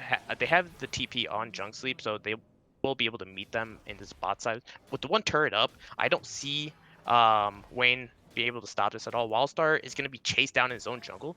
And if that's the case, that means they won't be able to back. And without TP, it's just Wayne to defend this onslaught on the last Nexus tower. And they're not just ending. They still have 20-second death timers. Just walk up and end the game. Yeah, and that's looks like it's happening. Come on, there we go. There we go. All right, they did. We finally they did it. I mean, 7 minutes and 22 seconds. Oh my god, my head. I mean, look at the gold. It was 100K gold on both sides. Oh my god. This was a game 5. You had to expect something crazy was going to happen, and TE was able to pull it out, being down a ton of kills, but that didn't matter. Eventually, they were able to, claw their way back, pick the fights they needed, got Elder multiple times, and then finally were able to kill the Nexus. So most damage in game was dealt by Karma Legend as Brain. Yeah. I mean, there was a lot. I think I mentioned that in draft, just the residual damage of just like boom, boom, boom, boom, tossing it down, ticking your mask. And my god. That's what happens. And honestly, I didn't watch the entire series, but what do you guys think the MVP is going to be on this one? I would be honest. Olaf. I said series, not just one game. No, yeah. Olaf. The pick Olaf. 100% win rate this series. That means something's up with that one, but anyway. Yeah, I mean, honestly, the brand damage is actually ridiculous. It is. I'm of the opinion that everybody had their moments for the side of TE. I think Rennick had really high upsides with the Jarvan. Struggled a little bit on the Wukong to find his footing, but ultimately was a huge contributor in the win. But I think Junk Sleep really stepped up in this last game. Yeah. I don't know. What do you think? I don't know. A lot of Twitch chat is trying to say Rennick. I see Rennick. Yeah, I think overall in that last, let's say last like 5 minutes of fighting, SNC felt the need to try to get a pick out in the enemy red side jungle, and that kind of spelled doomed because they were already low. They already had to reset. They didn't have any wards to get positioning on this Elder. So the minute they were forced out, the Elder was just basically easy pickings, especially because they didn't have their Moo for the first 20 seconds of Elder coming up. I think if they had to play that, they had to make sure they got the positioning, because then they kind of went in blind for the Elder fight, and one by one they just fell and all died. Yeah. Just really awkward timing on some of those backs here for SNC, which really bet them. Not only for that first soul, but then also in that final fight, as we saw. Yeah. But you know what? But that being said, I'm gonna absolve myself from talking about this next point. I'm gonna put my headphones down. You guys can talk without me. I mean, I kidding. think it's I'm time kidding. to call So it. it's time to- I know it's you time guys to- had a it's- long night. Crazy thing is, even with that 50-minute game, it still ended within 5 hours. 57-minute game. 57-minute, yeah. So we made it to that's 1 a.m. pretty- We're really efficient at getting into the game. So thank you to SNC and TE for being efficient, being timely, dealing with some of my technical difficulties. And Twitch chat when I joined the call, Bickle was awesome for the first 2 games, and my audio issues eventually got fixed. But yeah, I mean, yeah, keep your eyes peeled. Sunday we have the game. I don't know if anyone's planning on streaming it, but we do have the makeup of the rest of the series between TD Dusk and TEC, Tectonic Esports. So that series is stopped at 1-1 right now. So we'll see how that ends up. Winner heads on to face CB Forsaken next Thursday in the quarterfinals, and then Tenebras Esports. I will see you guys next Thursday. CB Clowns versus Tenebras Esports. I mean, yeah, I felt like on that one it had enough action for the whole playoff. So I'm excited how this entire playoff does take place, not only just in IBS, but both currently in gold and platinum.